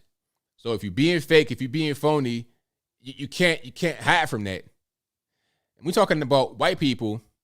What do you mean? You mean white conservatives or white liberals? Because some of her biggest haters are white liberals. I saw her and Charlie out there in Philadelphia just hanging out, just talking business. And they were getting mobbed by white liberals, throwing stuff on them and everything else. The biggest haters I have are whites. So it's weird when I hear people say, you say things for white approval. It's like, who? All these white folks that, they probably dox me, call the cops in my crib. The white folks that are in my inbox talking about N-word this, N-word that. It's not a white thing as far as being conservative. It's just being conservative. You're not trying to attract one race over the other. You're trying to attract like-minded people. That's just what it is. Because again, half of whites think one way, and they're not like black folks as far as their political stuff. Black folks, for the most part, are liberal, or they vote liberal, 80%, 90%. Whites are more half and half. So it doesn't make any sense to say that. Because she could just be on the left and say whatever they wanted. It'd be the same thing. Why choose to be over here if you don't have to be? It makes no sense. Apple also says, as ABO says, the grift is on the left. If Candace wanted to make money, she'd be a Democrat. Absolutely. Absolutely. Remember that guy, DeRay McKesson, with the blue vest on? He was a school administrator making like six figures. He quit that job to be a full-time activist. Colin Kaepernick, another one. Multi-millionaire off of being on the left. Why play football? For what? I make more money doing this. It's a lot of guys that are on speaking engagement circuits. You could be on TV doing this. I was once asked to audition to be on HLN like years ago. But look at all these stations. You have CNN, ABC, NBC, MS13, DNC. Everybody got a show. Everybody got a platform. Guys like Tim Wise, you do an engagement. You go to Google, speak to them for like $100,000 for one speaking engagement. If you really want to get money, it's on the left. There was a guy I heard about, a black guy. He's on a speaking engagement circuit, getting paid like $100,000 a month to give these anti-white speeches to white people. He gets paid handsomely to do that. You don't know his name. You've not seen him before, but he's getting paid millions to do those kind of speeches. If you want to make money, it's on the left. We are here because we genuinely believe what we believe. Guys like Alex Stovall he's just not quite on the right all the way. He still has one foot on the left. He's conflicted. That's the problem. But you can't be conflicted with your own beliefs and then be a leader in politics. That's not how that works. Be a follower until you're suited to become a leader. That's how that works, in my humble opinion. Oh, LeBron, all these guys, like, if you really want to get money, it's on the left. Tori says, you want to hear about the tragic boating accident? Is that what you want to hear? Okay, so, you know, it was a nice day, but it was raining in the forecast, right? So I had a bunch of guns on the boat, just showing them off to some friends and family and whatnot, just having a good old time. You're fishing. Some guys were drinking. I don't drink, so I wasn't drinking this day. And the storm came so quick, like a flash flood. It was rocking the boat, right? So then here comes a flash of lightning, hit the boat. Boom. The boat is in flames. Kids are crying, ah. So all my guns I had on the boat, it just sank to the bottom of the lake. Just sank to the bottom. I couldn't save them. Had my life jacket on, had to get the kids' life jacket. So it was a tragic boating accident. Lost all my guns, but thankfully, nobody died that day. Everybody was good, but my guns are gone forever.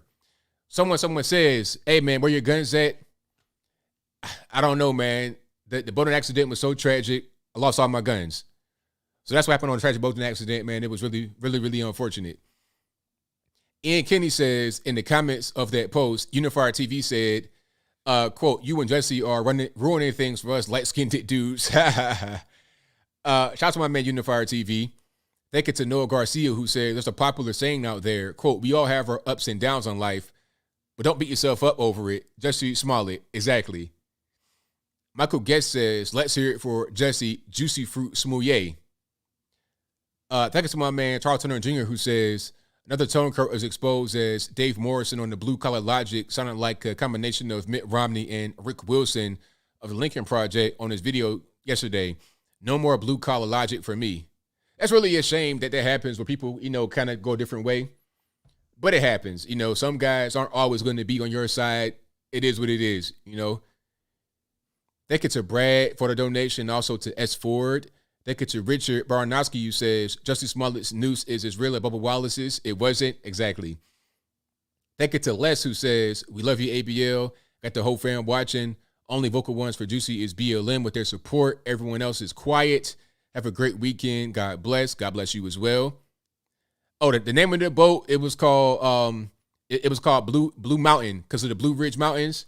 It was a wonderful boat, man. We had all the bells and whistles. It was lit, man. But it was crazy. It was a flash flood. It was a storm. Came out of nowhere. Caught me off guard. I had all my guns, every gun I ever owned on that boat at that time. Just showing them off, having a good time. But when that lightning struck, boom, it was all gone in the flash. It was crazy. But I'm here. I'm living. My guns, unfortunately, are gone. So at the federales, ask anybody, does ABL have guns? You'd be like, nope, they're gone in a tragic boating accident. But I'll move on to the last super chats before we get to the calls. Thank you to Bob3268, who says, Poco Hunky, not few, but fitting. Thank you to Stavros Serentopoulos, who says, hi, ABL. What are your thoughts on the Ghislaine Maxwell trial that isn't televised by mainstream media, and how the prosecutor is the daughter of James Comey? Is it suspicious? I think federal trials do not get broadcast by law. If I'm wrong about that, let me know. But it's because it's a federal trial. And as far as a prosecutor being James Comey's daughter, that's very suspicious. Very, very suspicious, 100%. Thank you to Derna1804, who says, the Métis are a group of half French, half Cree people in Canada. They do look white, but are Christian. They don't have names like Sky Moonbat. Hilarious. Thank you to Marie Stark for the critical hit emoji. Thank you to Ian Kenny, who says, did you read the book yet? If so, what did you think? Also, everyone watching, hit the like button for ABL. I've not read Brandon's book yet, but I will read that pretty soon. It's a pretty easy read. I'll probably read it tomorrow, matter of fact. Thank you to FA Ranger Xbox, who says, sending Jussie to prison is like sending my kids to Disney World. Exactly. Rein them in, right? For Juicy. Thank you to Ian Kenny, who says, what's your take on the beef between Loza Alexander and Forgiato Bryson? I have no idea. I don't know anything about it. I like Lowe's music and also Forgiato and Bryson. But beyond that, I don't know. I think it's kind of like, what are we doing? Beefing over... I don't like beefs in music. It's just kind of strange. It's like wrestling to me. It's kind of weird. Like, make good music and that's it. Thank you to MSA who says, hey, young guy here, been watching you for a while. Big fan, my dude. Thank you for watching, man. I appreciate you for joining. Thank you to One Hope who says, happy birthday, Sandra, Love, and Shreves. Yeah, shout out to y'all. You know, thank you to Terrence Tate who says, keep up the amazing work, ABL. Will do. Will do. All right. Let's get to the calls here. You guys know the drill. The number to call is 434-658-1220. Again, 434-658-1220. If Skype acts wrong, if it acts weird or acts up, it's not my fault. Please blame the white man. Y'all know how I do. It ain't my fault. All right. Let's go ahead and get rocking and rolling. The number to call again, 434-658-1220. Let's go ahead and do it. There's also an email for Skype in the description box below. If you want to be right here in the bottom left-hand corner of the screen talking about whatever's going on. So let's go ahead and get to it. Let's go 519. You're on the line. Who am I speaking to? 519, hello. Hey, what's up? What's going on? Not much, man. I'm here hanging out in Canada, aka jail right now. Oh, are you guys locked down? Well, I wouldn't say locked down, no, but vaccinated people are unvaccinated people aren't allowed to really participate in much, not allowed to go to restaurants and bars, and that's pretty much nationwide. I wanted to thank you, man, because, you know, not a lot of people here in Canada get a lot of good news exposure for what is going on, all the bullshit in the world. Oh, sorry, crap in the world. And like, we need it. I don't know if people realize, but a lot of the media here in Canada is state-run, it's state-funded, and our taxpayers pay for, our tax money pays for that. So it's sort of a weird echo chamber here, and a lot of people just seem sort of mentally trapped, and it's strange times. Yeah, it's really unfortunate, and it's like you're living in a place where it's not very many conservatives at all. So, you know, in politics, you're kind of trapped, and then the politics run the media, so it's like a cycle you can't really get out of. So what do you really watch? Is there anything up there you can watch that's Canadian-based that gives the real information? So the internet here, like in America too, it's hard. It's super censored. There's not very many Canadian sort of indie outlets that are sort of have much, I guess I'd say, like, of a following to be considered relevant or anything like that. Like, down there, you guys got some pretty amazing journalists and people covering a lot of what's going on in the world objectively and honestly. And they're gaining a lot of traction. Here we have basically Rebel News, and they're good. Shout out to them. But other than that, it's they have a hard time spreading their messages on the other side of the story too. So it always comes off as really conspiratorial to other people who don't really get exposed to that information a lot. But yeah, any coverage of it from American journalists and everywhere too is, I feel like, helpful to here in Canada right now, especially. It just shows when you can show a family member a video like this, something that you're covering, and they see, oh, this ABL guy, he's got a whole bunch of subscribers, so he must, you know, be serious about his stuff or anything like that. So it's awesome right now seeing that, and hopefully it's enough to get us out of this soon. Hopefully so, because at a certain point, people have to decide to not comply anymore. That's got to be it, because we keep going on the same old ring around the rosy. They say, okay, no mask because you got the vax. Then they say, okay, wear the mask. Then they say get locked down. Then they say get more vax. It's a never-ending cycle. And at a certain point, it's like, all right, is it ever going to end? Do we ever regain our freedom? And if not, then let's do something else. It has to be that, because if it doesn't wind up being that, it'll never, ever end. Yeah. And that's what kind of concerns me here is that the rate of what that would happen and what that would take, because it is true when the culture is in agreement on one thing, then that's when that sort of will change. But the problem is that all of culture is pretty much online and on the internet and through media, and there just seems to be a very strong stranglehold on that as far as censorship and controlling what type of information goes through. I literally posted, we have a premier here in Ontario where I'm from. His name's Doug Ford, and it's like similar to how states have governors. On his Instagram, I literally commented, "You're a tyrant." That's it. And my comment got banned. I couldn't believe it. Like, you can't even swear. It just says it removed your post because it was reported for whatever similar hateful content or something. There was no cuss words, no anything, nothing questionable, just saying your opinion about politicians you can't even do here. So I wonder where this will go. Yeah, it's a good question. But all in all, man, thank you so much for covering what you do. And there are a lot of people up here in Canada I know who are grateful for you too. And I believe too that if America pulls through this, I look at America as sort of the leaders of the West, right? I mean, I figure if America is going to get through this, then the rest of the world will get through it. Yeah. It seems to be how it's always been through history. And yeah, I'm hoping that just happens soon. It looks pretty weak down there in America. I don't know how that Biden regime is still trucking along. It's from up here, it's pretty ridiculous to observe. But that can't hold up much longer. That's right, man. Well, thank you for the call. Definitely appreciate you.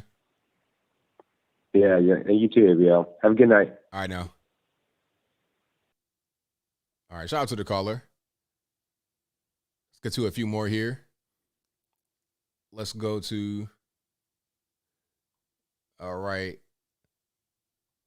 912, you're on the line. Who am I speaking to? Hey, what's going on, ABL? This is Joel Davis Media Network. How you doing, brother? Oh, it's all good, man. What's going on? Hey, man, I wanted to talk about what you said on the show tonight, man. Once again, excellent live. You know, you always come with the truth. I want to talk about the Alex Stovall press release that you had shown tonight. And when I was listening to it, it seems like to me that Alex Stovall had nothing to really throw out there against, especially Candace Owen and the other lady that he said he was going to try to bring on that dirt on. I think this was a tactic he's trying to downplay as, well, you know, I made a mistake. I was into my feelings kind of move. But what he said was more than just what was in his feelings. What he said was what he actually really felt and what he's projecting. He's not telling us the truth. He's not standing for conservatism. And like you said before, you know, you either a conservative or you're not. You can't be both. You can't be a conservative today and then time when the camera's off, let me go back and try to be woke. Right, exactly. That's the main thing. And if you're not really prepared to do that, to just be one way, then don't be in politics, because you got to be that way, because you're going to be in front of the camera all the time. You're being asked questions live, and you can't be reading from sheets of paper when you're being asked those questions live. You're doing an interview, you're on Fox News, you're just out in the field talking to people. You're going to get tested. People are going to say, hey, man, how about what you said about 2 days ago or 2 years ago? So you're just not really ready right now to be conservative. That's the problem. Exactly. And I feel like that even after he released his statement, I don't give it to probably sometime in January. He's probably going to officially drop out because it's a wrap. It's over. He's lost the trust of the people.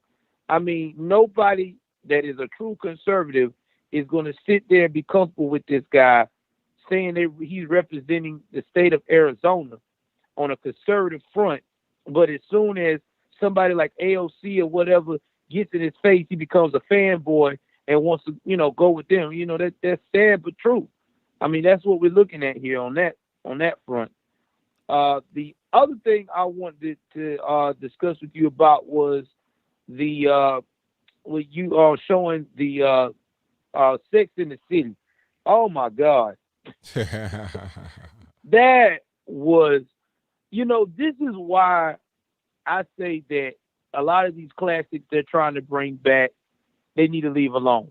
Just like we talked about I talked about it with Jericho about Coming to America.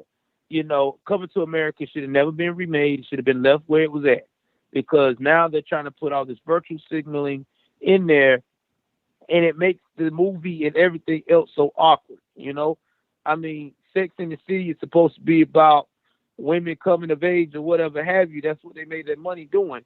Not, okay, let's see how much woke stuff I could put in one scene. I mean, that was just, it was hard to watch.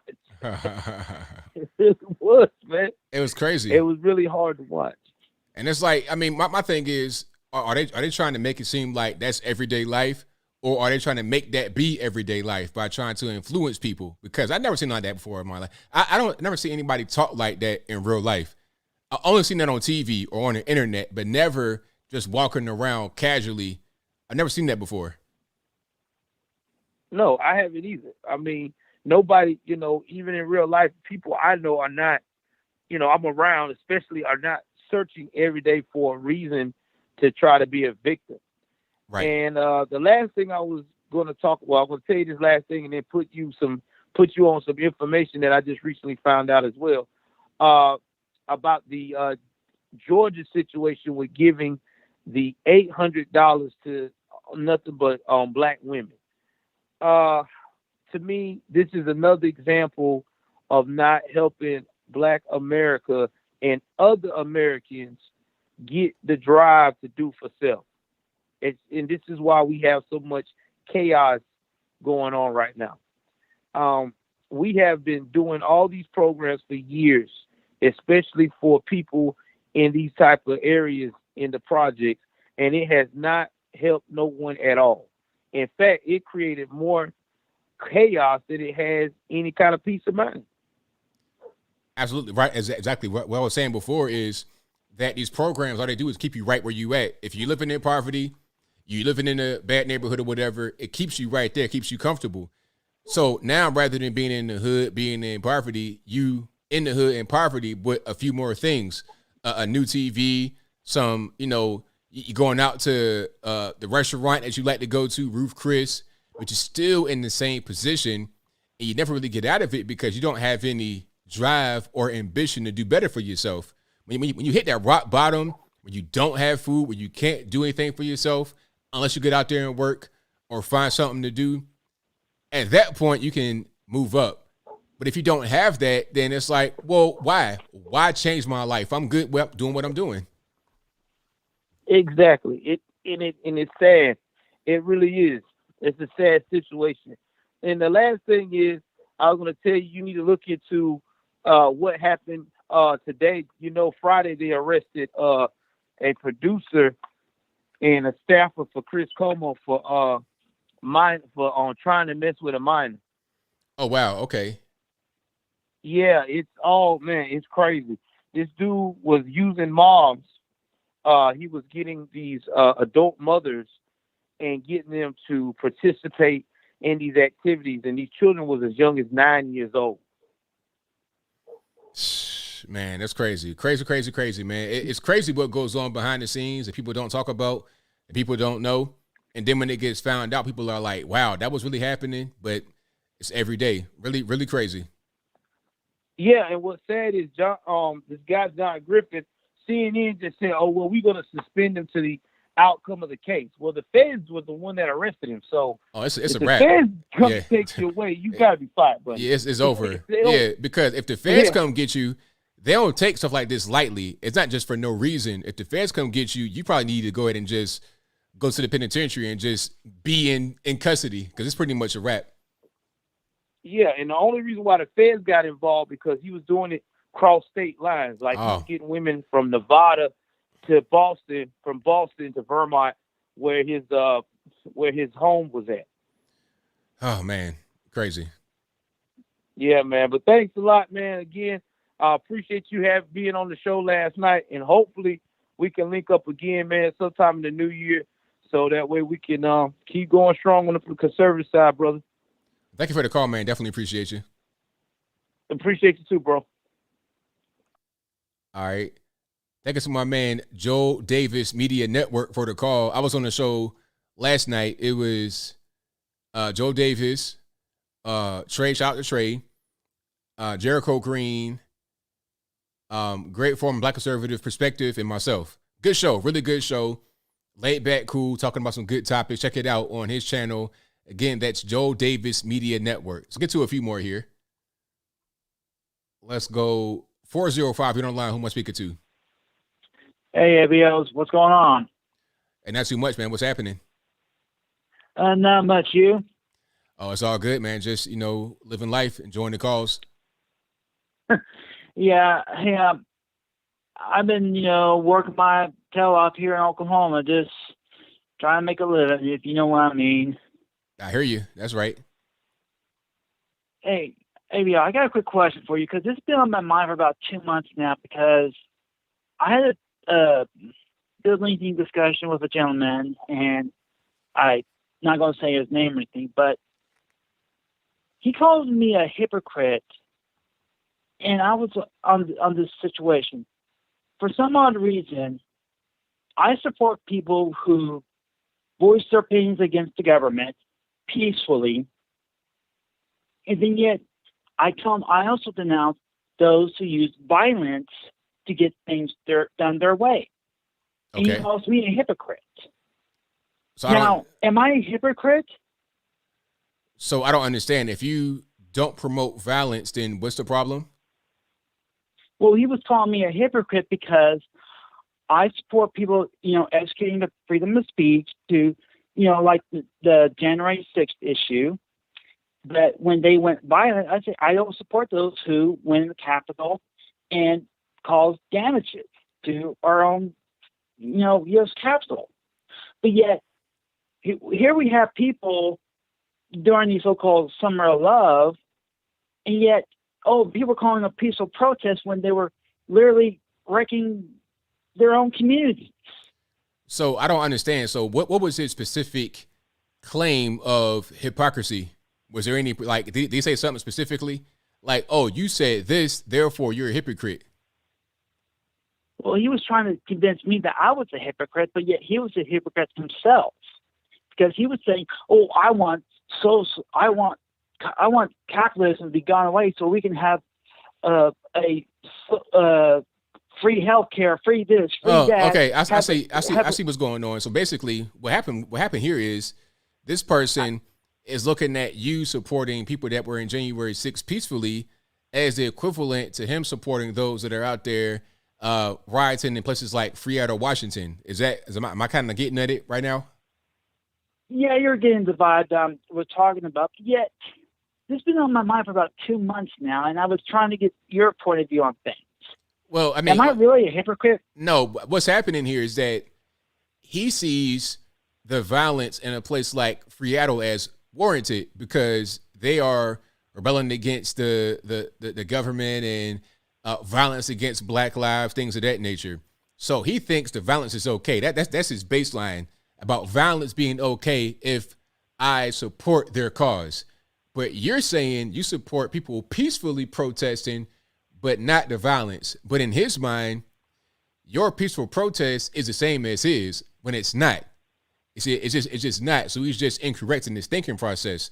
So he's thinking incorrectly, therefore calling you a hypocrite erroneously. So nah, you're not a hypocrite because you believe in peaceful protest. Like, I will put it to you like this. If those that were out there in places like Seattle were peacefully protesting and there was no riots, you would support that, right? Mm-hmm. Exactly. So, right. But see, he's not thinking about it that way. He's saying, "Oh, you don't support me. Well, it's just, but it's different." He just can't see that. That's all. Well, and we also brought up this topic, and of course, you've been saying this, and as well, Jericho Green and Officer Tatum, that the Black community's been killing themselves for years through various methods. I'm not going to repeat them because we all know what they've been doing to themselves for years. And yet, him and his wife refused to listen to me.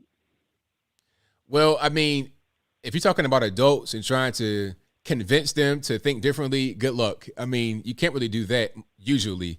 What I try to do, and I say it all the time on here when I kind of get this question or this statement, is I just say certain things. I plant seeds in the ground. I just plant the seed and walk away. I was like, man, these gas prices kind of high, ain't they? Oh man, it's like it's under Trump. It wasn't like this last year, and I'll leave it alone. I won't mention Trump. I will say it wasn't like this last year, but it's like this year. I'll plan it and move away. I'm not going to engage in the argument. I'm not going to go back and forth. I'll just say it. I'll do that a lot. If they want to come to a conclusion that makes more sense on their own, then great. But if they don't want to do it, they're not going to do it. It's just like what my man Yuri Bezmenov, former KGB agent, said. He said some people have been so demoralized, it doesn't matter if you drag them to the USSR, show them concentration camps, show them gulags in person, show it to them, they won't believe it because their mind has been warped so much. They believe whatever they want to believe. It's only when they come to the realization that what they've been told is false will they believe it. And usually for a lot of people is when that government boot strikes the dome piece, when they get kicked in the head by reality. Then it's like, oh, okay, what he was saying was right. That's how it goes a lot of times. Yeah, I mean, like, I also believe that I have the right to defend myself, you know, kind of like with the whole Kyle Rittenhouse issue. I have the right to defend myself with, you know, a firearm, which I have 3. I'm not going to say what type of firearms because I'm not going to go down that road with you. And I think I should have the right to use my firearms to defend myself, whether it's at home or when I'm just with my family. So the guy's probably like saying that Cal is a bad person, white supremacist, things like that, right? Well, we didn't even bring up the Kyle Rittenhouse thing because I didn't want to go down that road with that gentleman because apparently he was like, he sounds like I hate to say these things, but he sounds like a strong-minded Democratic servant, to say the least. Right. I got you. But I got a few more calls on the line, so I'm going to get to those. Thank you for the call, man. Definitely appreciate you. All right. Thanks, man. Bye. I mean, people call all the time trying to say, you know, how can I convince this grown person? I mean, I don't really try. I don't try to convince somebody. I don't try to directly convince somebody that what they think is incorrect because it's hard. You can't really do that. At a certain point, if they feel how they feel, it's up to them to change. It's like trying to tell a dope fiend that they shouldn't be a dope fiend anymore. They got to come to that realization on their own. When they've hit rock bottom and they don't want to be a fiend anymore, they'll change. All right, Tariq, what's going on? If you're talking, I can't hear you. All right, we come back to you, boss. I can't hear your audio at all. All right, let's get to a few more. All righty, Skype caller, who am I speaking to? Hey, ABL, it's Danny from London. How's it going? It's all good, man. What's happening? Can you hear me? Okay, maybe you can't hear me. So let's try this. Nah, my microphone is working just fine. Hello? Can you hear me? Hello? Yeah, I can hear. Okay, all right. What's going on? Yeah, it's Danny from London. You all right? Yeah, I'm good. How's everything? Yeah, everything's good, man. Thanks for taking my call again, man. I appreciate it. Hey, no problem. Yeah, I want to touch on the Jussie Smollett situation, man. I just can't help myself, man. So let me get this right. So he faked a hate crime and, you know, all that stuff, blah, blah, blah, blah. All the evidence is there. He's doubling down on all of it, not admitting, you know, not apologizing, and he's just going to get a slap on the wrist. I mean, is that it? Well, that remains to be seen. They think he's going to get slapped on the wrist. That's kind of like the projected sentence is a slap on the wrist. But we don't know. It could change. But as of right now, he'll probably get a slap on the wrist, unfortunately. See, this is what I mean. I mean, I just, again, there doesn't seem to be any sort of punishments anymore, right? I mean, this is how people, you know, I think people kind of do these things because they know they can get away with it.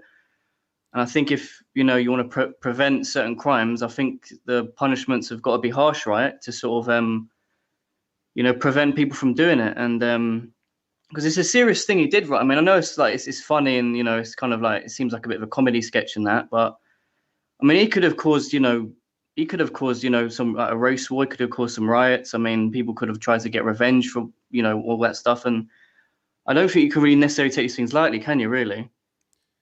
No, you can't. It was really serious. It could have caused a serious problem because at the time it happened, there was like a lot of stuff happening already with Black Lives Matter, a lot of riots and protests. It could have been really bad. And then the media, they hopped on it right away. They blew it up. So when you have all these people on every station talking about how bad this was, and it was a hate crime, it was terrorism, it could have gotten really bad. And then you have a lot of corruption happening. Kim Foxx, the attorney out there in Cook County, she was involved with some corruption in this case. And then you had Michelle Obama's former staffer. She got involved, making phone calls on behalf of the Obamas. It got really, really crazy and corrupt. It was a mess. So just because of how corrupt it got and how bad it could have been, there should be an appropriate punishment here, penitentiary time. But unfortunately, because of all the corruption, there probably won't be the appropriate punishment. Yeah, there you go. I mean, so you don't think we're going to get like an apology from all these people from the media who sided with him in the beginning? You don't think they'll come out and be like, okay, we got it wrong, you know? Oh no, nah, because they still think that white supremacy is the worst thing in the world and it's the biggest issue that we face as a society. So nah, they're pretty much, they might double down and say, well, so what? It doesn't matter if it was false. There's still a problem with that in society. That's kind of how they'll do it, in my opinion. Yeah, I mean, do you get? I almost get an impression from these people, from the left, from the liberal, is that they almost like desperately want racism to exist. They like want this white supremacy. They want racism. They want. It's like they just, even though again, I don't think it. I mean, it must exist in small proportion of individuals. I guess everyone has their own beliefs, but I guess they believe it systemically, and I almost get an impression that they want to believe it. They want it to be real, so they can constantly use it as an excuse to sort of have one up on you or whatever. I mean, that's almost the impression I always get from these people, is they just desperately want it to exist.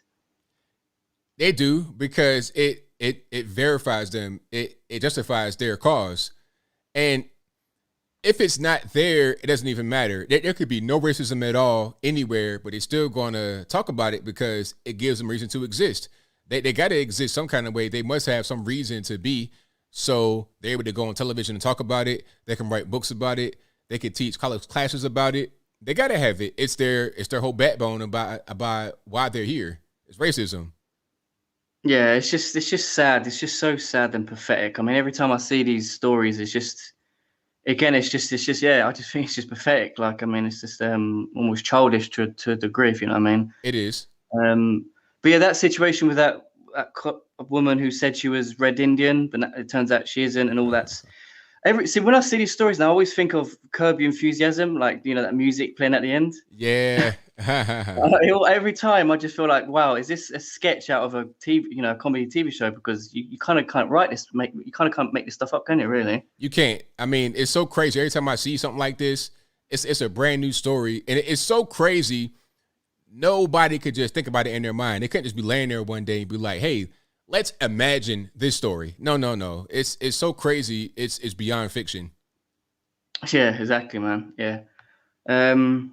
But yeah, man, I appreciate you taking my call again, ABL, man. And yeah, I hopefully chat to you another time, man. Thank you for the call, man. Definitely appreciate you. All right, take care, man. See ya. Bye. All right, shout out to my man for the call. Most certainly appreciate him. And thank you all for being here. Definitely appreciate you guys. If you like what you're hearing so far, if you're enjoying the show, please give the video a thumbs up. Like the video, share the video, do all that good stuff.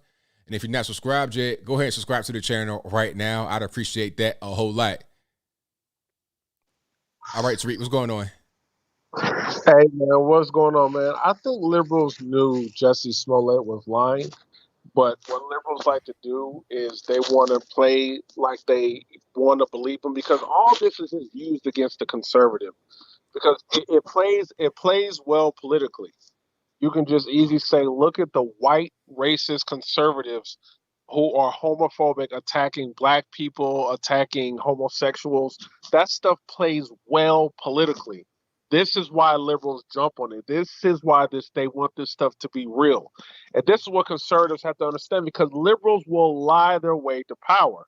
Look, I mean, you know, the way you see, like, I know you had a story about that quote unquote Indian lady who's white, but it just shows how the liberal treats the African American and the quote unquote people of color communities. They use them for their own good. You know, Elizabeth Warren did the same thing. They take their identities, now they're all of a sudden Indian, and they move up in their careers. And no one calls that white supremacy. See, why doesn't a white conservative call that white supremacy? What angers me is that when the white conservatives get thrown these racial allegations, they spend too much of their time trying to sound like they aren't racist. That would instead of just flipping it around on them.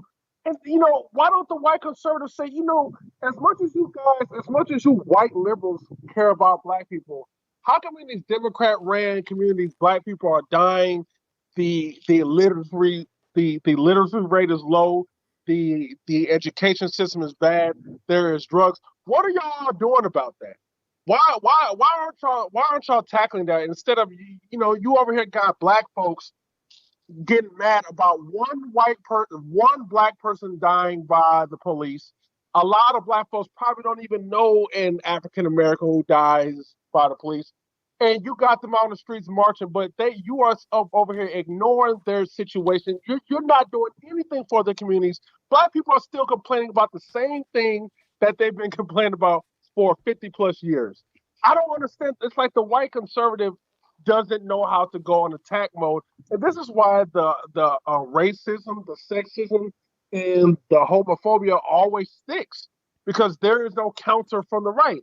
And, you know, the other thing about this Alex Stovall case is, you know, this is why I keep telling the conservatives, you got to look at the traitors within, because we always get these people. They go to Congress and they straight up sell out. You know what I'm saying? They start attacking Trump supporters. All of a sudden, they never criticize Democrats. They always criticize their own party, and they always do this. Well, I'm a true conservative.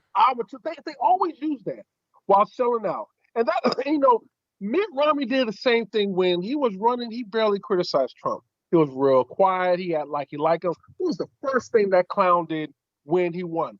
He came with a whole article attacking Donald Trump on how he was a bad president.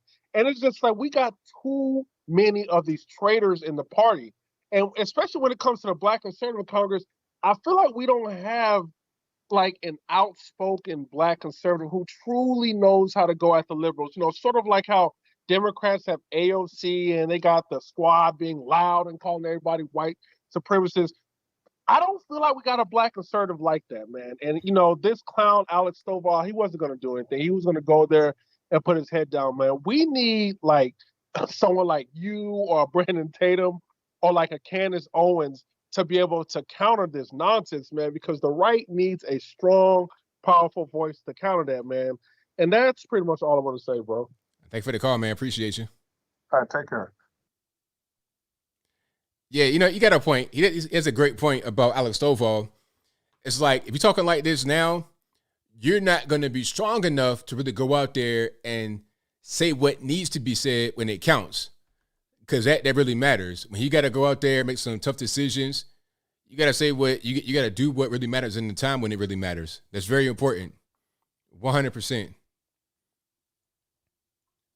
All right, let's go to some more calls. The number to call, by the way, 434-658-1220. Again, 434-658-1220. Let's go. All right, call you on the line. I'm speaking to 747. Awesome. How you doing, ABL? I'm well. About yourself? Good. I've talked to you twice before, when you had 200,000 subscribers, then when you had 500,000, and now when you almost are to 1 million. Congratulations. Oh, well, thank you. Appreciate it. Yeah. Oh gosh, where to begin? I want to thank you for the video on the Arizona candidate who was caught by Project Veritas. Oh, no problem. It's all good. Yeah. Well, people need to know this, you know, because wow, we were about to be hoodwinked, you know. Yeah, it could have been pretty bad if he was actually win, and then that same mentality was to be, in a decision making capacity. Yeah, I mean, I don't even know how you. It's just great that you got that first, and I just got to say that. I mean, I watch a lot of different podcasters and so forth, but it's kind of cool because you don't seem to get overly emotional. So I like your videos because I'm able to, you kind of, you're honest, but you put a cool spin on it. And sometimes you even, point out stuff that makes it funny. So I appreciate that. But I gotta chime in on the Jussie thing because I'm a foo-foo, I try not to be a foo-foo, but I'm a gay guy, and my generation, we worked really hard just to be people, not to be identified by our sex, or what we do, who we're sleeping with, just probably like you do. You don't identify yourself as a color. You're ABL. You're just a guy, and it's just so offensive to me. I mean, I cringe so badly. And of course, this week, everyone who knows me is calling like, "What do you think of that? What do you think of that?" And then my brother calls me tonight and he goes, and, he's a cool guy. He's a truck driver. And he's like, this really bothers me. It bothered him more than anyone I'd heard because he goes, you know what? What if something were to happen to you? What if someone were to do something to you? And because of people like this who are crying wolf, you don't get treated seriously, And so it's not just, it's not just that they did it. It's that, it really could have serious ramifications for anyone, whether they're Black or Latino or gay or whatever it is, if there really is a hate crime. Exactly. That was my point as well, because there are actual hate crimes that happen. Like, that's a real thing. But when you keep seeing these fake hate crimes that go on constantly, when the real hate crime happens, it's like, okay, is that real? Did that really happen? There's a bunch of doubt because of the prior fake hate ones. So yeah, that's definitely an issue. Yeah, I mean, and so this is my theory about this all along, and I think this is the reason that Jussie has not come clean, and he wants to proclaim his innocence, because in a way, I do believe he's innocent. And let me just finish the sentence, because I truly believe in my heart of hearts that Kamala Harris and Michelle Obama put him up to this. I don't buy that he did it for the money. He didn't need to. He was making $3 million a year, and then Mariah Carey came on his show and sung a song, and they released it, and he got another $250,000 off that. I don't think he did it for that. I think truly he did this as a favor, kind of like the narrative for the race car driver, Bubba, whatever, where they put the noose, all these things. I think Kamala or someone in the Democratic Party put him up to this. That's why instantly it was dropped by Kim Fox. And then Kamala wouldn't even condemn it even when the facts came out, because she's responsible. I truly believe that. Well, you know what? They could have been behind it. They could have been the ones that put him up to it. But ultimately, he's an adult. He's a grown man. He did it. He's the one that did it. Got to be responsible. Yeah. But I mean, I'm not saying there was no other players involved, of course, because we saw that Michelle Obama's former staff lead came out and made a phone call to Kim Fox. That happened. That was clear. That was obvious. Yeah. So they're probably more. Why would she have done that if she wasn't? If they weren't involved, why would they have done that? Well, I mean, she could have been involved, but also this is somebody very important. That their whole family is very important. Speaking about the Smolletts, his sister is also a superstar. They were all child stars in a show back many years ago. It's 6 of them. They were all in the TV show. Oh. And then his sister became very popular. Her name is Journey, Jurnee, very popular. And then he became popular after his sister Journey became a megastar.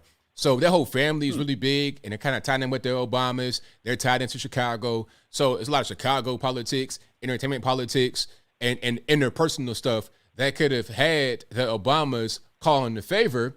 That could have been it. And there also could have been some arranging of this to happen with the Obamas and other related people. You never know. But ultimately, that family is really tied in politically.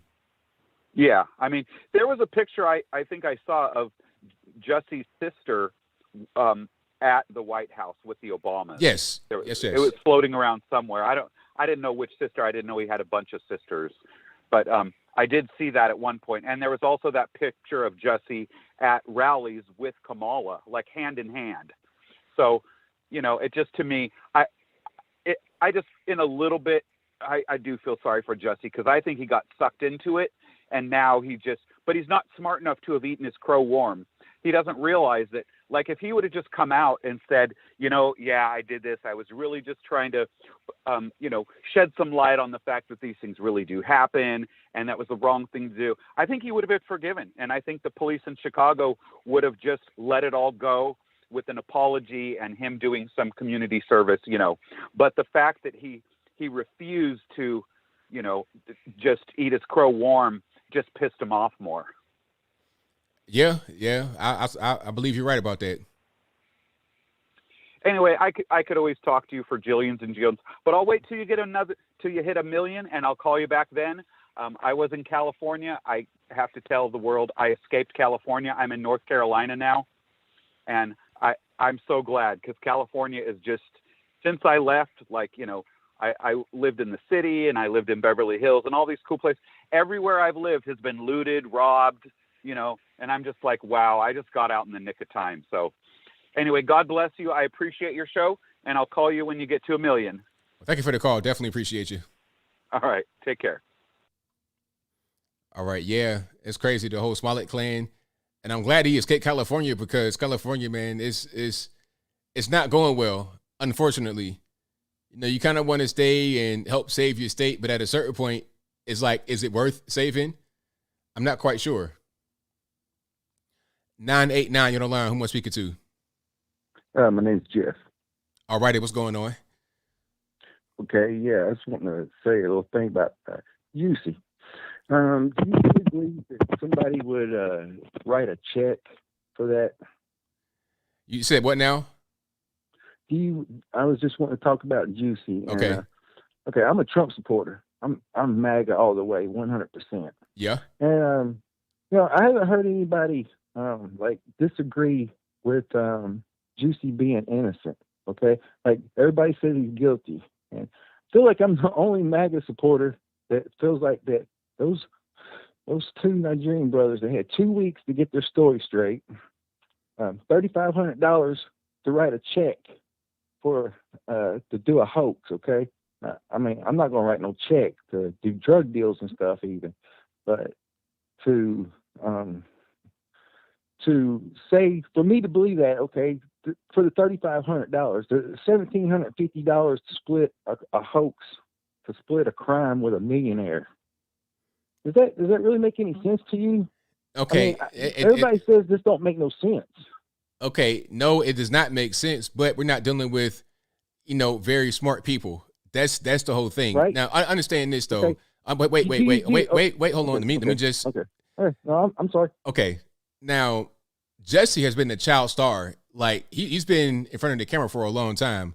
He's not a normal person. Like a lot of us who grew up, and you have, you know, you're in the street and you see certain things. You kind of develop a kind of street smarts to a certain extent. But guys like Jussie, he didn't really have that. He grew up on Hollywood sets. Since he's been a little boy, he's a child star, and then became an adult and he kept going with the whole Hollywood thing. So his reality is not the same as ours. So he's not thinking about how to hide his tracks, really. Okay, he's not thinking, Okay. I shouldn't write a check because it can be traced back to me. He's not thinking that way because he's not really had that kind of experience. Wait, sir, please. Let me just finish. I'll give you the floor in a minute. Okay. So he's not thinking that way when he's doing these things, okay? Just like it didn't make sense to get some white guys to be involved rather than some Africans. I mean, none of it makes any sense because he's not a very smooth criminal due to having no kind of experience doing anything close to this. I just got a couple points. I've heard everything I've heard it from every. I watch Charlie Kirk. I watch them all. I watch everybody, and I just got a couple points though. Everybody wants to say these Nigerians aren't smart or something. They come all the way from Nigeria, Africa, and end up in Chicago, rubbing elbows with some of the elitist black people in America. You're going to tell me that these guys aren't sophisticated, and then when the cops come to you and they tell you that they're going to charge you with a hate crime, y'all got an awful lot of faith in these two Nigerians. Is all I'm telling you. Okay, they let's already had a check. Okay. Now, but let's just breathe for a minute. Let's think for a minute. Now, these Nigerians are not like, they didn't come from Africa, like they're the first generation. So their parents are Nigerian, but they were born here. They're from here in Chicago. Okay, they don't have any Nigerian. Wait, can I talk, please, sir? Sir, listen to me, please. When I talk, you got to just pause for a minute. I'll give you the floor in a second, but please let me talk. Okay, cool. Sure. Now, these Nigerian guys don't have any accents. They're first generation, meaning their parents are Nigerian, but they are from Chicago, essentially. Now, these guys are just big bodybuilding people who happen to be working some extra, like as a TV role. That doesn't really mean much. It just happen to know how to work out and know how to be in the background, not really saying too much in the TV show. Riding around with Jussie. That's their extent of being in Hollywood. Riding around with Jussie Smollett in a car. Okay. I mean, no. I'm just trying to explain to you that they were very sophisticated. And sophisticated they were how? being charged with a hate crime. They were going to be charged. Listen, they run off to Africa. They had 2 weeks in Africa.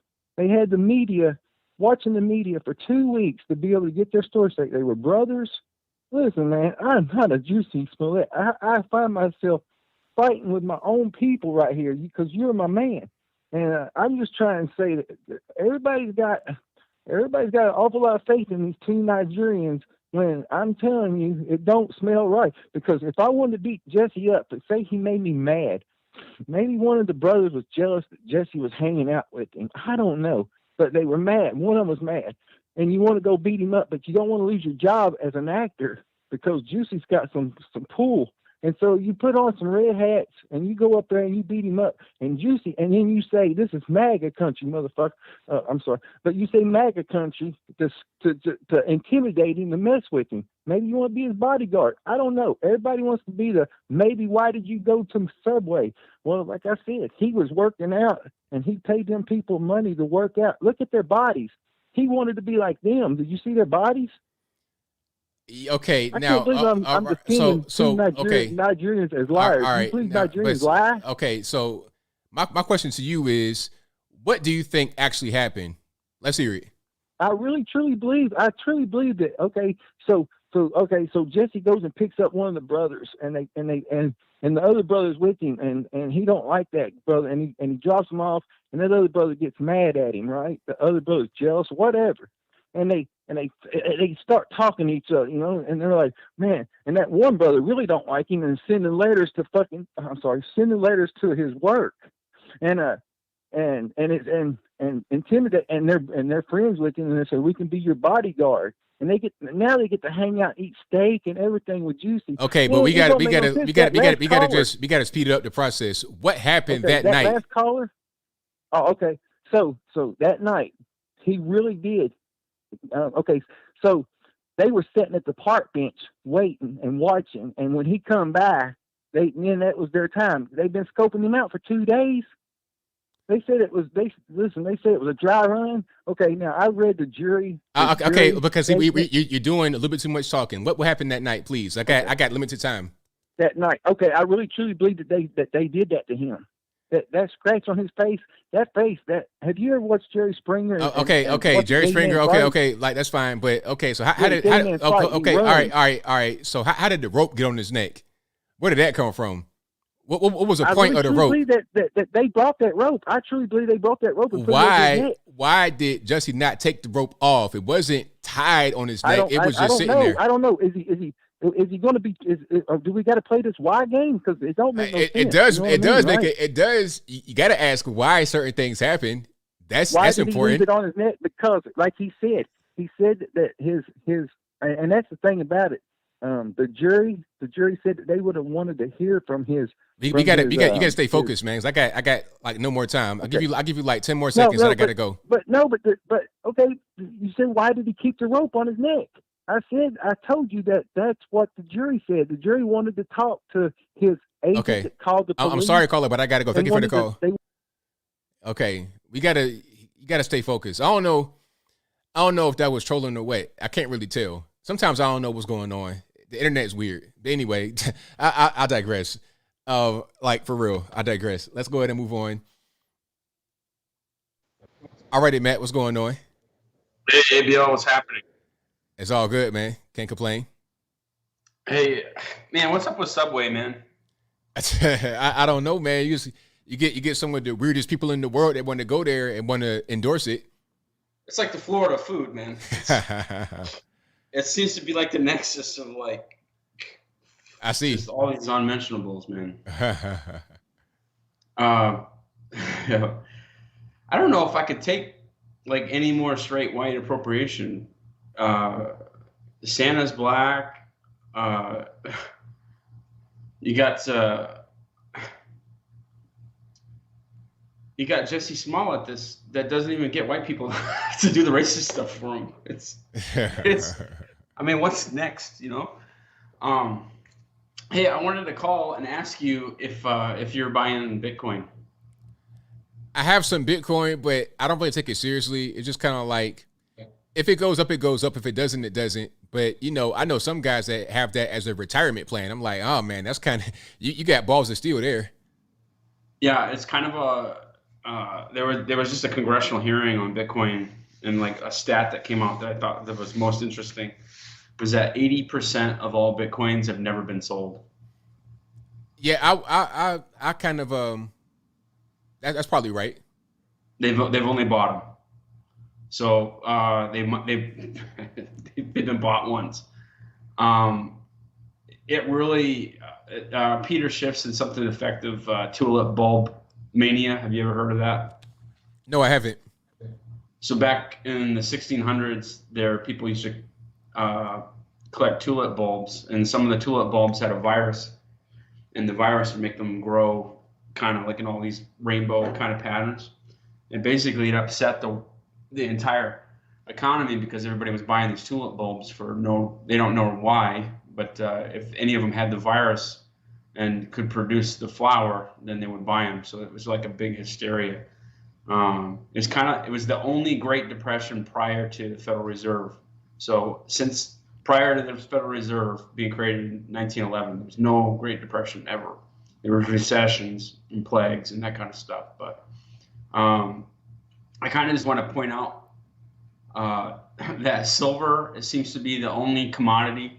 I tried to get in on the uranium mining stock, and I got some before they kind of blew up. But silver right now seems to be the only commodity that's just systemically depressed. Everything else is inflating up around it. And JP Morgan Chase owns 50%. That one entity owns 50% of the silver that's above ground. So it's sitting at $22 an ounce, and it is an absolute steal. The premiums are usually I've seen them as high as $5 an ounce just to get it in hand, but usually you have to pay about a couple dollars an ounce. So if anybody is thinking of going, and I'm just evangelizing at this point, but if anybody's thinking about going out and buy Bitcoin, take a look at silver. Now, is that SLV or physical silver? So that's just it. So silver is unique among all commodities in that most of the silver market is what they would call a paper market. Most of the silver market is futures. Out of every 500 ounces of silver is bought, some people say only 1 ounce is delivered. And so it's basically, it's musical chairs that people play, and the music doesn't seem to stop on it.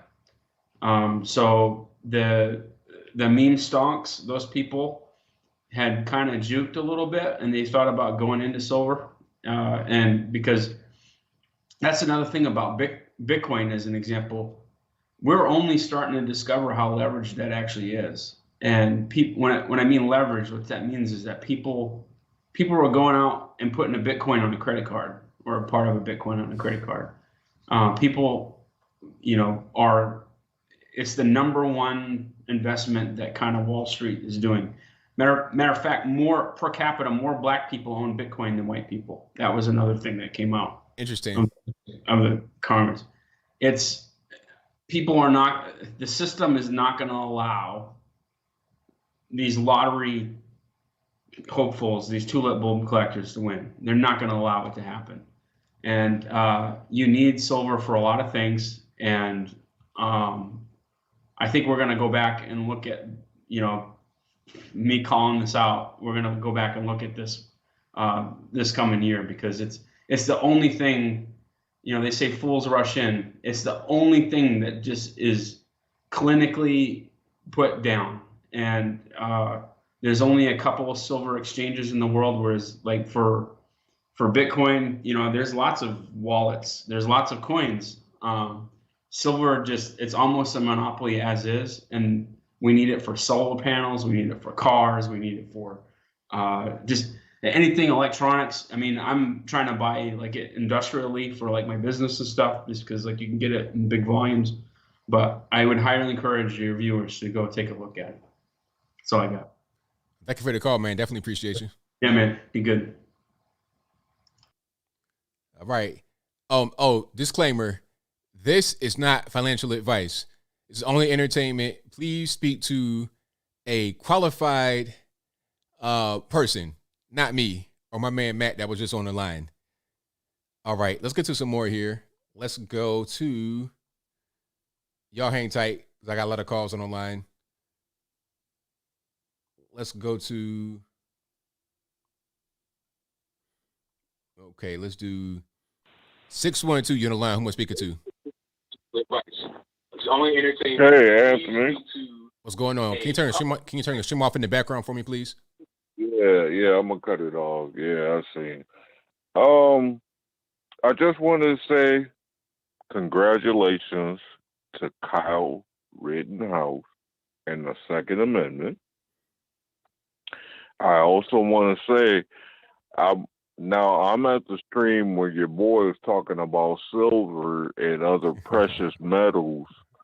I feel like more individuals should get involved with that versus our current currency, which they're inflating because the dollar's gone down. It's horrible. Yeah, it has. And so what's your opinion? What's your opinion on the other trial, the other two white people who got who shot Ahmaud Arbery? Well, I've not really been paying that whole lot of mind, but I'm not sure what's going to go on with that. I think that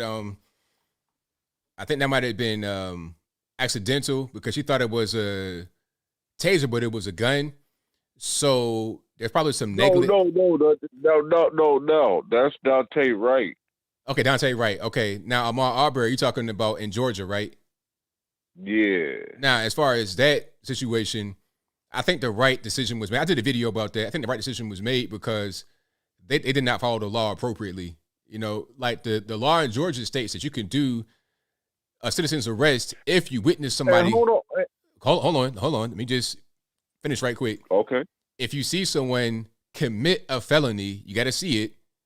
You have the ability to perform a citizen's arrest, but it didn't see that. Matter of fact, the one guy was like, I'm not sure if that was him or not that did something before. And the judge was like, well, you had to see it, and it couldn't have been months ago or weeks ago. It's got to have been like right in the same, it's got to be within a reasonable time. So the law just got violated, that's all. But go ahead. So let's go ahead on Dante Wright. Dante Wright, was he, and I've heard speculations that he was getting like a felony stop. So, I don't know. I don't have all the details, so I don't know.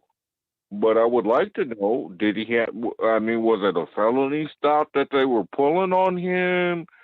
He pulled away from the police. Well, I'm not even really sure because I've not really been following it, so I couldn't really answer that. Well, he was pulled away from the video that I watched. They were arrested him. Okay, we're pulling you over. We're handcuffing you. Okay, you're going to have to go get in the cop car. and the boy pulled away, and she did make a mistake, I feel like. Mm-hmm. But I think she's probably gonna get off with some mediocre bullshit charges. Can't cuss, caller. Because the boy, huh? Can't cuss. Oh, I'm sorry. Is that a cuss word? BS. Yes. Okay. Well, I apologize. Well, she's gonna get over on some mediocre charges because the boy was pulling away. He pulled away. Watch the videos. People gotta, and that's the thing that's bothering me. What do you feel about society when people don't like analyze the factual information? Even though we live in this digital age, we got cameras everywhere. I mean, we got a camera everywhere. Well, people just sometimes they believe what they want to believe. You know, they don't really care too much about the facts, unfortunately. And it shouldn't be that way. The facts should be paramount, but that's not always the case. People's emotions get involved. And when your emotions are involved, facts become irrelevant. And that's unfortunate for an individual who's trying to, let's say, proceed in a proper manner, like the Kyle Rittenhouse case. I'm not even going to piggyback on that.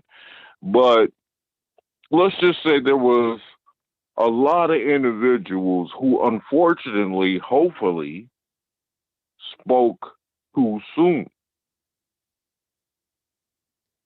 Well, I mean, that happens sometimes, you know, unfortunately. But I got a few more calls on the line. Call. I'm sorry to cut you off, but thank you for the call. Definitely appreciate you.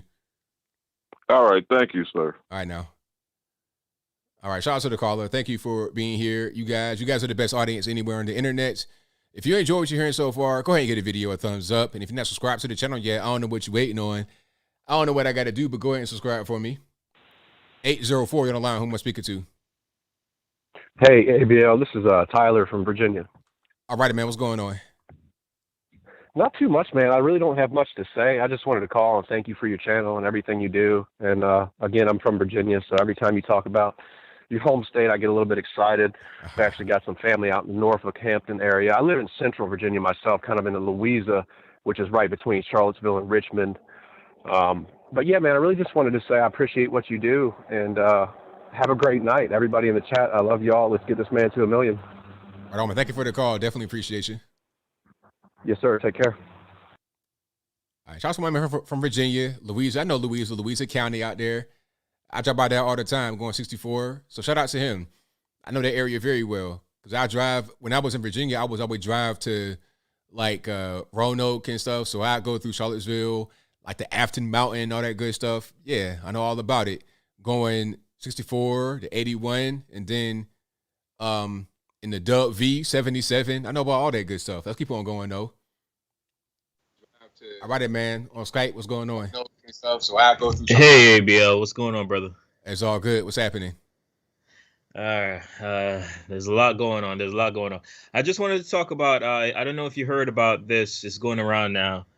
In Sweden. This is on Newsweek, where they talk about microchip for the COVID. If you have the COVID shot, the COVID vaccine shot, they're now saying that, you know, if it's too heavy to carry around the paper, or if you don't want to have that barcode thing on your phone, now they're saying that you can have a microchip implanted in your arms. This was reported on Newsweek. I don't know if you heard about it. I've not heard about it specifically, but I can't say I'm surprised at all. I feel like this is something that they've probably been trying to do for a while. I mean, and it was written already, mark of the beast. I mean, it's here. Yeah, yeah, if you want to call it that. But right here, Newsweek, this was from last week, where it says people in Sweden are increasingly seeking to have microchip inserted into their bodies that contain their COVID-19 vaccination records, according to local media outlets. So it's crazy, and I heard that they also bringing the the fourth booster.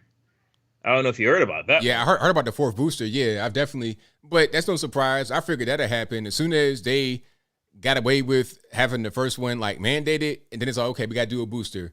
Let's mandate that. And then I heard Fauci say, oh, you're not going to be fully vaxxed unless you have all three. I'm like, okay, so they're going to keep pushing the goalposts. You're going to get one thinking that, okay, I can take my mask off, no more lockdowns. You get put right back on lockdown, right with the mask, and you got to have 3. Then you got to have 4. Then you got to have more. They're going to do it every 3 months. I saw that months ago, so I'm not surprised at all. Well, 2 more statements before I go. Yeah, there's a lot of this statement that I keep hearing from mothers, especially mothers that give their kids this vaccine. The statement goes like this: that they gave the kid the vaccine to protect grandma, and that always like really gets me mad. Like, you're telling me grandma, who's about to hit the grave, she's pretty much, at the judgment throne already. She needs to decide whether she's going to go to heaven or hell. And you're going to risk your child's health, your child's journey. Grandma already had her journey, and you putting this stuff in your child's body to protect grandma. That statement always, I hear this so many times, and especially in news media when they're trying to tell kids to get the vaccine, and the statement they always use is, to protect grandma or to protect grandpa. And I'm like, if I was a grandma or a grandpa, I would be really mad if my grandchild got something injected into their body from me. You ever heard that statement, or people say, "Oh, I got the vaccine to protect grandma"? Yeah, I heard that all the time. What you said, it makes sense. It's like, look, you done lived your life. You already have had a full life. You got kids, grandkids, all of that good stuff. Okay, so I mean, you can't live forever at a certain point. And then it's like, you see people that are elderly with the vax and dying. So, and the kids, it's more harm. There's more risk for harm than a benefit. Myocarditis, all the kind of stuff going on. Right. All these athletes falling out, passing out, when they shouldn't be, having strokes and stuff like that. And the risk of people that are young, like below 18 or really below 30 for real, catching the bug and dying is next to nothing. Unless they're like 700 pounds. So it's like, what are we even doing? 700 pounds. Yeah. 700 pounds. Yeah. And last statement I wanted to make, man. Joe Biden said a speech that said, this is a pandemic of the unvaccinated. And then you had these vaccinated left-wing liberals. They were going around saying, yeah, right, Joe Biden, this is a pandemic of the unvaccinated. You unvaccinated people are stupid. You didn't trust the science. Idiots. And they were putting their fingers in our noses and taking out our boogers and then lick it and flick it back in our faces. And then the media and the media and the government took a twist and a turn on them. The media and government was like, well, you guys aren't really vaccinated, okay? How to say this? We've spoken to Lord Fauci. And Lord Fauci told me that you guys have to get a booster shot. Okay, you guys have to get your booster shot. And they were just really mad. And not all vaccinated people are bad, because a lot of them are actually out there marching and supporting the unvaxxed people. And it's becoming like a separation thing where you got the people who, there's even like a thing where right now where the unvaxxed don't want to date the vax. And the vax don't want to date the unvax, and it's like a separation thing that they've did to the public, and it's really disgusting. Really, really disgusting. Anyways, ABL, that's all. Thank you so much, buddy. Thank you for the call, man. Definitely appreciate you. All right. And you know what? What he said was 100% right. As this meme right here, this meme was perfect. But the media does this. The media does it because people watch television and they believe whatever they see. Whatever they see. They don't think twice. They don't do any kind of independent research. They just believe whatever they see.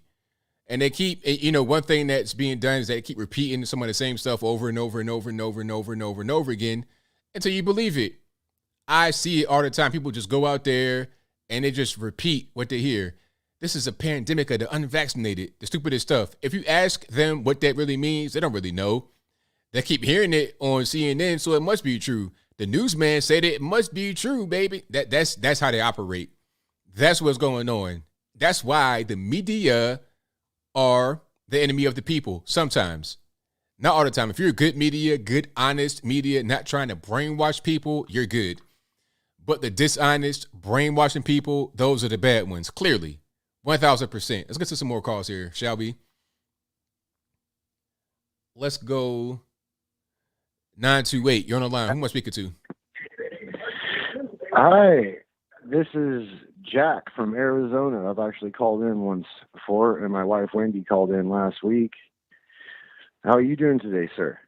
Well, about yourself? Doing okay, man. Just wanted to call in and ask about, those tornadoes and everything. It's a terrible, terrible thing, and our prayers out to everybody, all the families.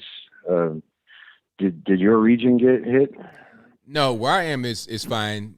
I think Tennessee got hit, but way out far west. Like, I'm in East Tennessee, so that was like close to Arkansas, Missouri, that area. Not quite over here, but it's really unfortunate to all those that passed away. May they rest in peace.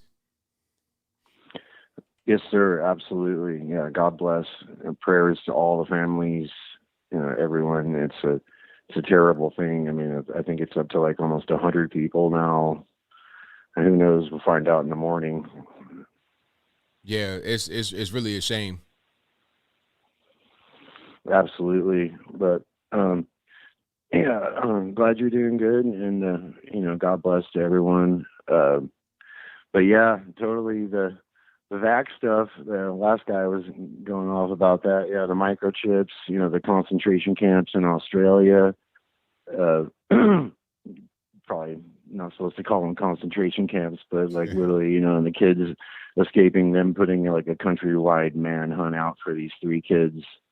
I mean, it's just going crazy with all the, the vax mandate stuff it's off the charts, and the separation, the purebloods are literally the worst people in the world.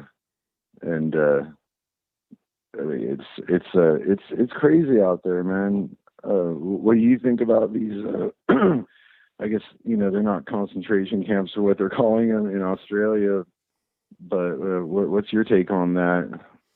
I mean, if that's not what they are, it's like the precursor to it, because people are being taken involuntarily. They can't leave. Exactly. And like I was saying before, it's only a matter of time before they say, hey, we need some food. Food's kind of short. So there's some crops over there. You mind tending those crops for me? And if you are able to tend the crops and pick some, you keep some for yourself. I mean, like, what are we doing? We gone all the way full circle. It's crazy. Yeah, literally back to the dark ages, with like the Black Plague. That's what they're trying to turn this into, is like literally, I have no words, but, yeah, that's a really good point, is that, I'm with you. I think the next step is just full communism, and, or socialism, whatever they want to call it. Like Lenin said, socialism is the first step to communism. And, yeah, I think you're right as far as that aspect. Absolutely. But, we got to fight. We got to raise our voices. We got to tell everyone, hey, if you keep voting blue, this stuff's only going to get worse, and, they're doing this stuff, God bless Senator John Kennedy. I love him. I think he's hilarious. Hopefully him and Candace Owens can get in on 2024 and help out Trump. But yeah, the whole thing with them taking away Medicare and trying to, take away from the farmers and everything, Build Back Better. We'll just, we'll take away from the people that are actually building this country and keeping it going. And then we're going to give it to, I watched your video on the $850, for like that's what it is. They want to take away from the old people and the farmers, and they want to give the money to people they were trying to brainwash to vote Democrat. essentially that's what it is, man. I mean, that's right. Yeah. Well, what are your thoughts on that as far as the whole, them trying to take away the Medicare for the senior citizens? I'm not sure if you're up on with what John Kennedy's doing.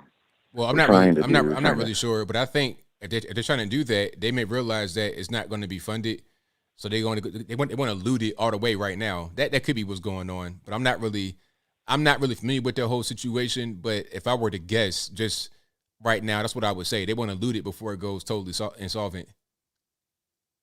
Yeah, and the debt ceiling, and yeah, exactly. I mean, they're trying to make our dollar worth nothing, and if they succeed, then we all lose. But people are going to fight. We're not going to give up on this country. We're not going to give up on the MAGA movement. We're not going to. It's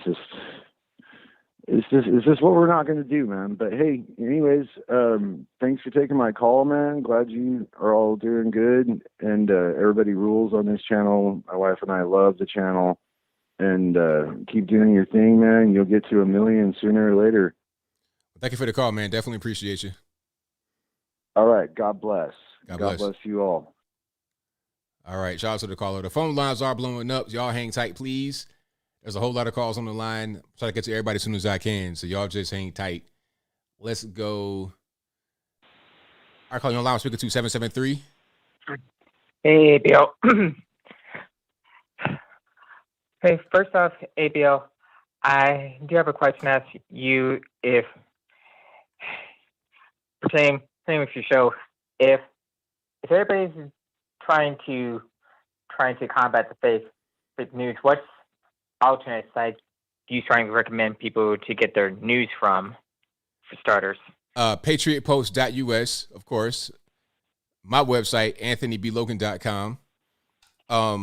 And one of the best ways, if you're talking about a particular story that happens in the place, check local news, because often they're not gonna be as biased as the national news is. So let's say, for example, somewhere like Paducah, Kentucky, a particular event happens. Go to their local news stations first and see what's happening, because when it goes to national, it's going to be sensationalized for prime time. That's kind of how that goes. Okay. Because oftentimes when you do your shows, I do have some questions about the research, because here in Chicago, I've stopped trusting local media because they're pretty much heavy-handed, biased, and pretty much spinning the racial narrative. So often try finding some other sources that kind of debunks their narrative and actually raises some critical questions. Anyway, there is one subject I've noticed not many content creators are talking about that happened this week, is that the FDA is not going to be releasing the Pfizer vaccine data until 75 years later. And that right there should be pretty suspicious. It's no joke. It sounds more if you been paying attention very closely, especially with all of the people who are dropping like flies and suffering some type of mild problems from getting the jab a couple months ago, maybe even a year now. That should alarm everybody that there has to be some type of cover up here if they're just going to wait 75 years before releasing the true data. Oh, but you know what that's about. They're just trying to prevent from releasing it. So if anyone has any kind of adverse effects, they'll be dead by then, so it doesn't even really matter. That's the plan. And then in the meantime, they could continue to just print out money because they have money from the federal government funding the vaccines. So that's all it's about, just trying to keep the gravy train going for as long as they can. Mm-hmm.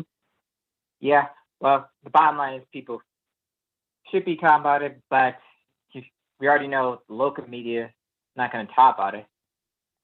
There's something earlier this week I wanted to kind of ask you about. If you read this Daily Mail article about about Tucker Carlson and Hunter Biden exchanging emails from 10 years ago. I've not seen that. Well, my friend Citizen Man did an entire show about it, and even I was entirely skeptical of it myself. And I really don't consider Tucker as a traitor, so to speak, because so far, him and a few other reporters on Fox News are the only ones to have any type of journalism integrity. But because they're part of the corporate media, everybody is kind of distancing themselves completely, even from Fox News now. Yeah, I mean, it's kind of crazy out here in these streets. Yeah, well, I do think you and the other content creators should try talking with Citizen Man at some point, because there's a lot of different information that's coming out here that the media will never touch on. Right, no doubt. Mm-hmm. Anyway, there's one final thing I want to say. First off, Joe Biden wasn't at the Army-Navy game to not get booed, number one. And second, Joe Biden went to Croatia, where the tragedy happened, and Joe didn't go either. But the real stinker about this whole thing that's really got me infuriated is that not a single one of the so-called black leaders are actually calling out this tragedy for what it was, a terrorist attack, and it was highly racially motivated because it goes against the whole narrative. So I'd like to know what your thoughts on that. Well, I mean, there are no black leaders. There's people that call themselves leaders, but really they appear when the cameras are around and they collect money. There are no black leaders. There's no such thing. That's a thing of the past. So they're pimps. I mean, yeah, pretty much. They just get money. They're just people that are out here working. That's all there is to it. But thank you for the call, man. Definitely appreciate it. Okay. Yeah, ain't no black leaders. These guys just getting money. That's it. That's it. They're not going to do anything. They're not going to say anything that'll just disrupt the gravy train. That's how that whole thing goes. All righty. Can you hear me? Zealand's in? Yes. All righty. What's going on? Well, good evening. Oh, good evening for taking my call, ABL. Hello, America. Hello, all the chatters. Yeah, so this is your mod Zealand Zen calling in. And, I think I'm going to get homeless. I'm going to be homeless. Going to be homeless like in a day or two. I can't believe it. So what happened? Just cried. What happened? Yeah.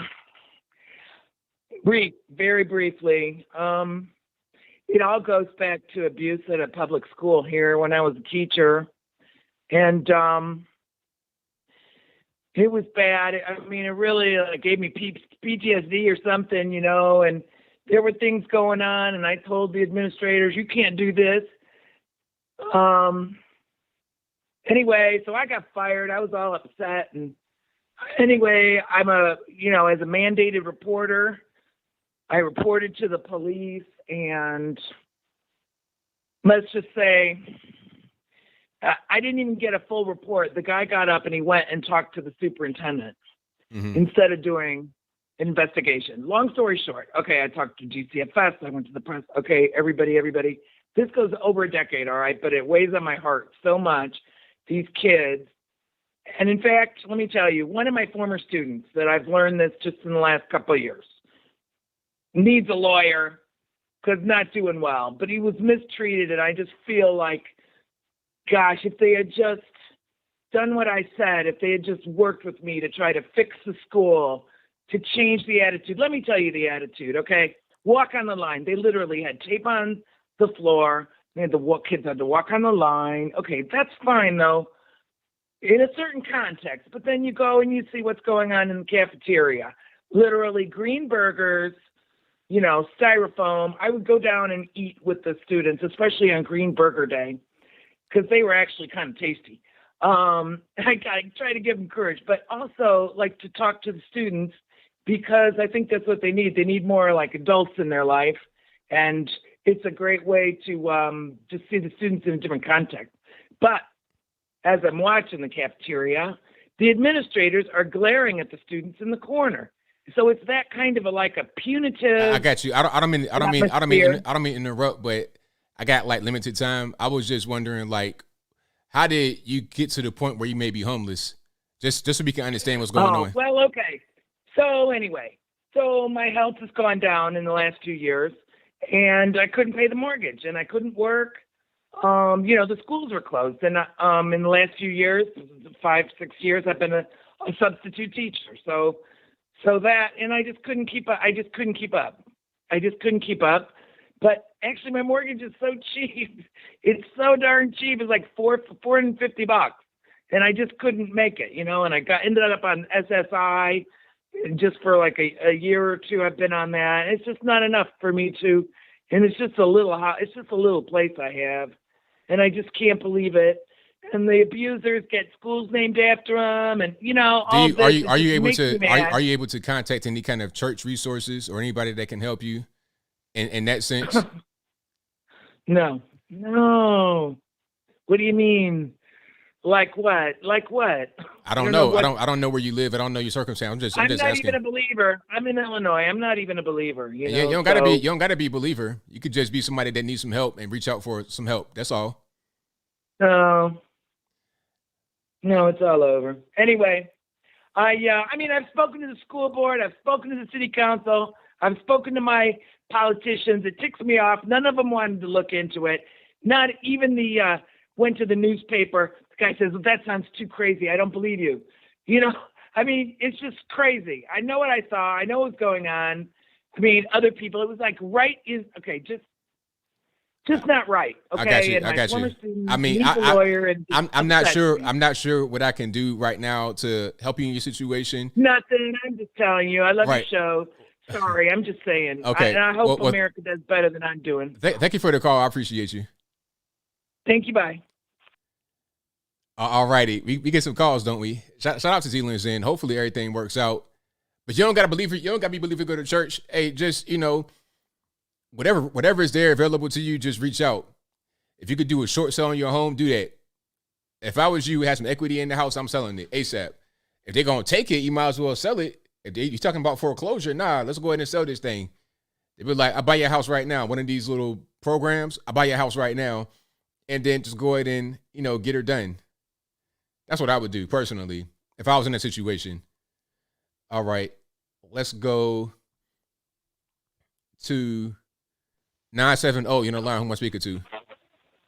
Hey, ABL. This is Scott in Colorado. All righty, man. What's going on? Not much. Love your channel. Love your quality is breaking up really bad. I can't really hear you. All right, I took it off speaker. I love your channel. Love your show. All right, thank you. Appreciate it.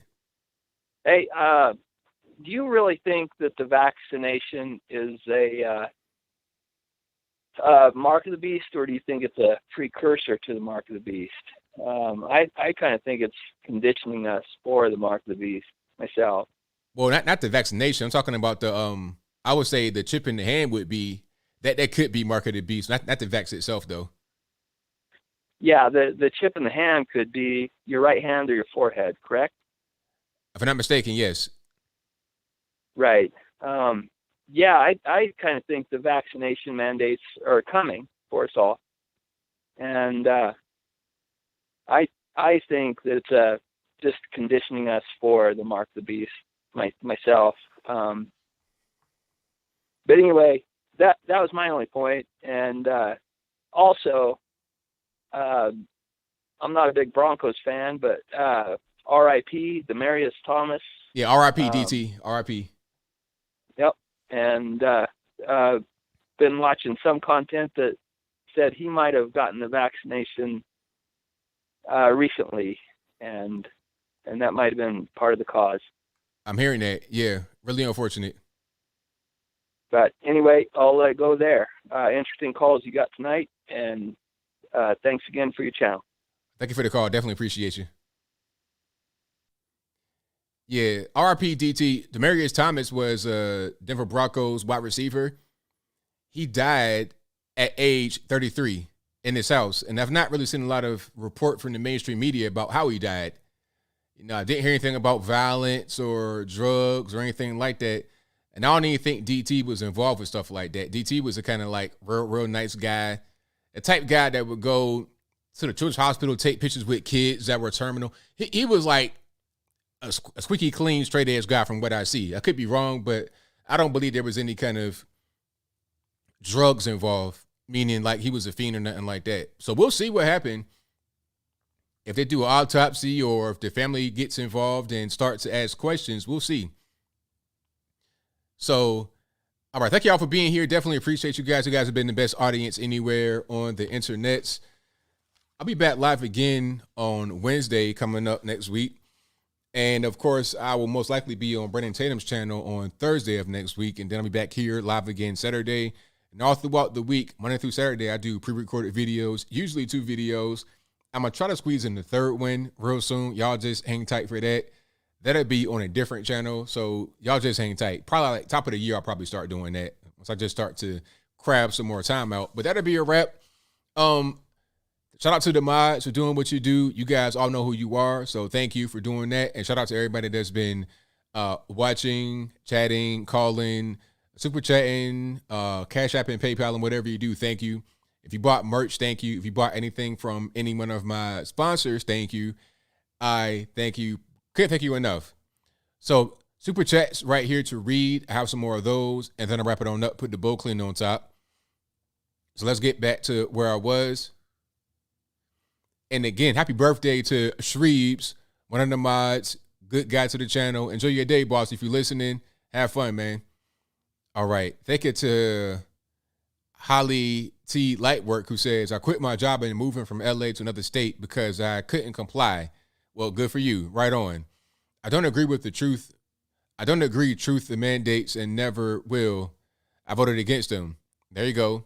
Well, you probably say, I don't agree with the mandates. Fantastic. Hold on. Technologic says, hey, he had epileptic seizures. His driver was aware and had a key. He had a seizure in the shower. Oh, okay. So he had epilepsy. Oh, okay. I see. So, I mean, now, did he hit his head? Like, what happened after he had the seizure? All right. So, let me see. Thank you to Angel, who says, hey, ABL, Jussie Smollett will be propped up by the left before all the lefties admit they were wrong back in his lies. You're right. You're right about that. Angel and Marty says, spend a little extra time. Surprises once in a while. I will spend some time, but time it's hard to come by, man. Time is like, trying to find time is like trying to find needle in a haystack sometimes, but I'll do it though. I will do it. I gotta have better time management. I'm pretty good at that right now, but I'll be better. Thank you to Josh Foss for your donation. Thank you to Taryn Iser, who says Jussie and Donna Lemon may form a group called Juicy Lemon. Hilarious. Thank you to Dave for your surprise donation right there. Thank you to Joe Ryder 84, who says ABL is calling everything racist. Oh, ABL is. I gotta just read it how they meant it. Is calling everything racist the new wolf? Yes, it is. 100%. Thank you to Moses of God says ABL for Congress. They still got you stuck at 898,000 subs. They held you 897 for about 4 months. YouTube stopped the hateful shadow banning. Oh yeah, the shadow banning is real. The shadow banning is very real. If I say something to them, they might try to if I go on Twitter and say something or make a video about it, they may release it. I've done that before and got some traction. So we'll see. We'll see what happens if I try to get the shadow ban off of me or the reduction of my videos being circulated. Thank you to Black Bomb 6, who says one brother ate juicy fruit, the other didn't, but got outed for hanging at a pride parade. Nigeria and sexual tolerance don't mesh well in a native culture, so it's odd they assisted Juicy for a measly $3,500 for his sake. Well, you know, these guys are American, essentially. They were of Nigerian descent, but they're like first generation, meaning they probably were born and raised in Chicago or at least in the US of A, but never really spent a lot of time in Nigeria, except for like visiting over there later in life. Joe Ryder 84 says, ABL, what is your opinion about David Carroll going hard in the paint sometimes? I've not heard much of his stuff lately.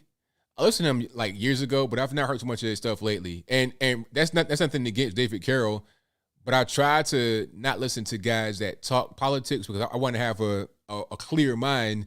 So when I get into making a video, I can just talk straight and not have my mind thinking about their videos. If they made a good point, I don't want to take from them. I want to give you a clear viewpoint from my mind. Thank you to Joe Ryder 84 who says, what are your thoughts on Dr. Oz running? It's kind of confusing. I'm not sure what he's doing. It's weird. I'm not really sold on Dr. Oz yet. I'm just kind of confused overall. Both versus Windshield says if they did COVID microchips in America, they would just create a black market and people's getting mugged and chips sliced out. No foresight. Yeah, of course that would happen. No foresight at all. But these people, I'm telling you, in government, they're not very smart. And just the same thing with Jussie Smollett, not very smart. You know, you got some guys that have the IQ, room temperature, thermometer IQ. They're running the show. Not good. Thank you to Ben Grimerson who says, turn on location off your cell phones. Tracking us already. No chip needed. Chevy says, COVID chip just like dog identification, LOL. Be Real says, ABL, did you hear Jussie Smollett implement Don Lemon? Yeah, he did. Talking about, well, he texted me talking about the police didn't believe my story. Yeah, I did hear about that. Now there is pressure being put on CNN to fire Don Lemon. Well, that might not be enough. You got to get something going like what Chris Cuomo got. You got to have some kind of Me Too thing happen, which he does, which is weird. Don Lemon does have a Me Too thing right now because the man said that Don Lemon touched him inappropriately, but you got to be, I guess you got to be a woman and then say something against a man. If you're a man and say a man harassed you and touched you inappropriately, it doesn't really count. Whatever. Thank you to Boat versus Windshield who says the FDA says they only have 20 people to check all drugs for public release. So that's why I say hire 200 more and let's see it in 6 months. Front of Face says, sorry for being late. Kevin Durant might just get Me Too by Trae Young for that movie Pool on the Court. I saw that. It's like, sir, what are you doing? You trying to touch this man in the no region? What's going on? Showing love as always. Thank you for that, Farmer Faye. I appreciate you. Thank you to Caius Posthumous Ternius who says, stop moving out of states, people. It's not going to help. Well, I mean, if you're living in California and you're a conservative, what you going to just stay in California? At a certain point, you can't just, if the ship is sinking, get off the ship. It's a Titanic. It's going down. Do you want to be the band playing the violin, the last song, or whatever they were doing? Or do you want to be on that piece of wood that the girl had and then let the dude on top? They could have both fit on there, in my opinion, but whatever. I'll move right along. Thank you to Tasha who says, dang, sorry about your boat, ABL. Thank you to Dave for a donation. And shout out to Jedi 2 Billion who says, will these mandates ever end? What do you believe will eventually happen with this whole situation as far as the virus overall? Eventually, people are going to get tired of it. People are going to stop complying. It's already happening right now. The mask thing is not really becoming, people are starting to wake up and say, wait a minute, this ain't even really necessary. Some are still going to be petrified. They'll be scared for the rest of their life. 20 years, people still have not left their home at all in 2 years. Like, remember Tom Green? He said he was in his house for, I don't know how long, like a year or something crazy like that. People are scared. But at a certain point, people are going to stop being scared. They're going to have to be. Because they're going to go crazy with that fear being pumped into them by the mainstream media and politicians. But that'll be a wrap. Thank you for being here yet again. Appreciate you guys. I'll be back live again on Wednesday and Thursday on Tatum's channel, Saturday on my channel, and all throughout the week, Monday through Saturday. I'll be putting out pre-recorded 10-minute or so videos twice a day. So subscribe to the channel if you're not subscribed already. And until next time, y'all be safe. I'm out. And peace.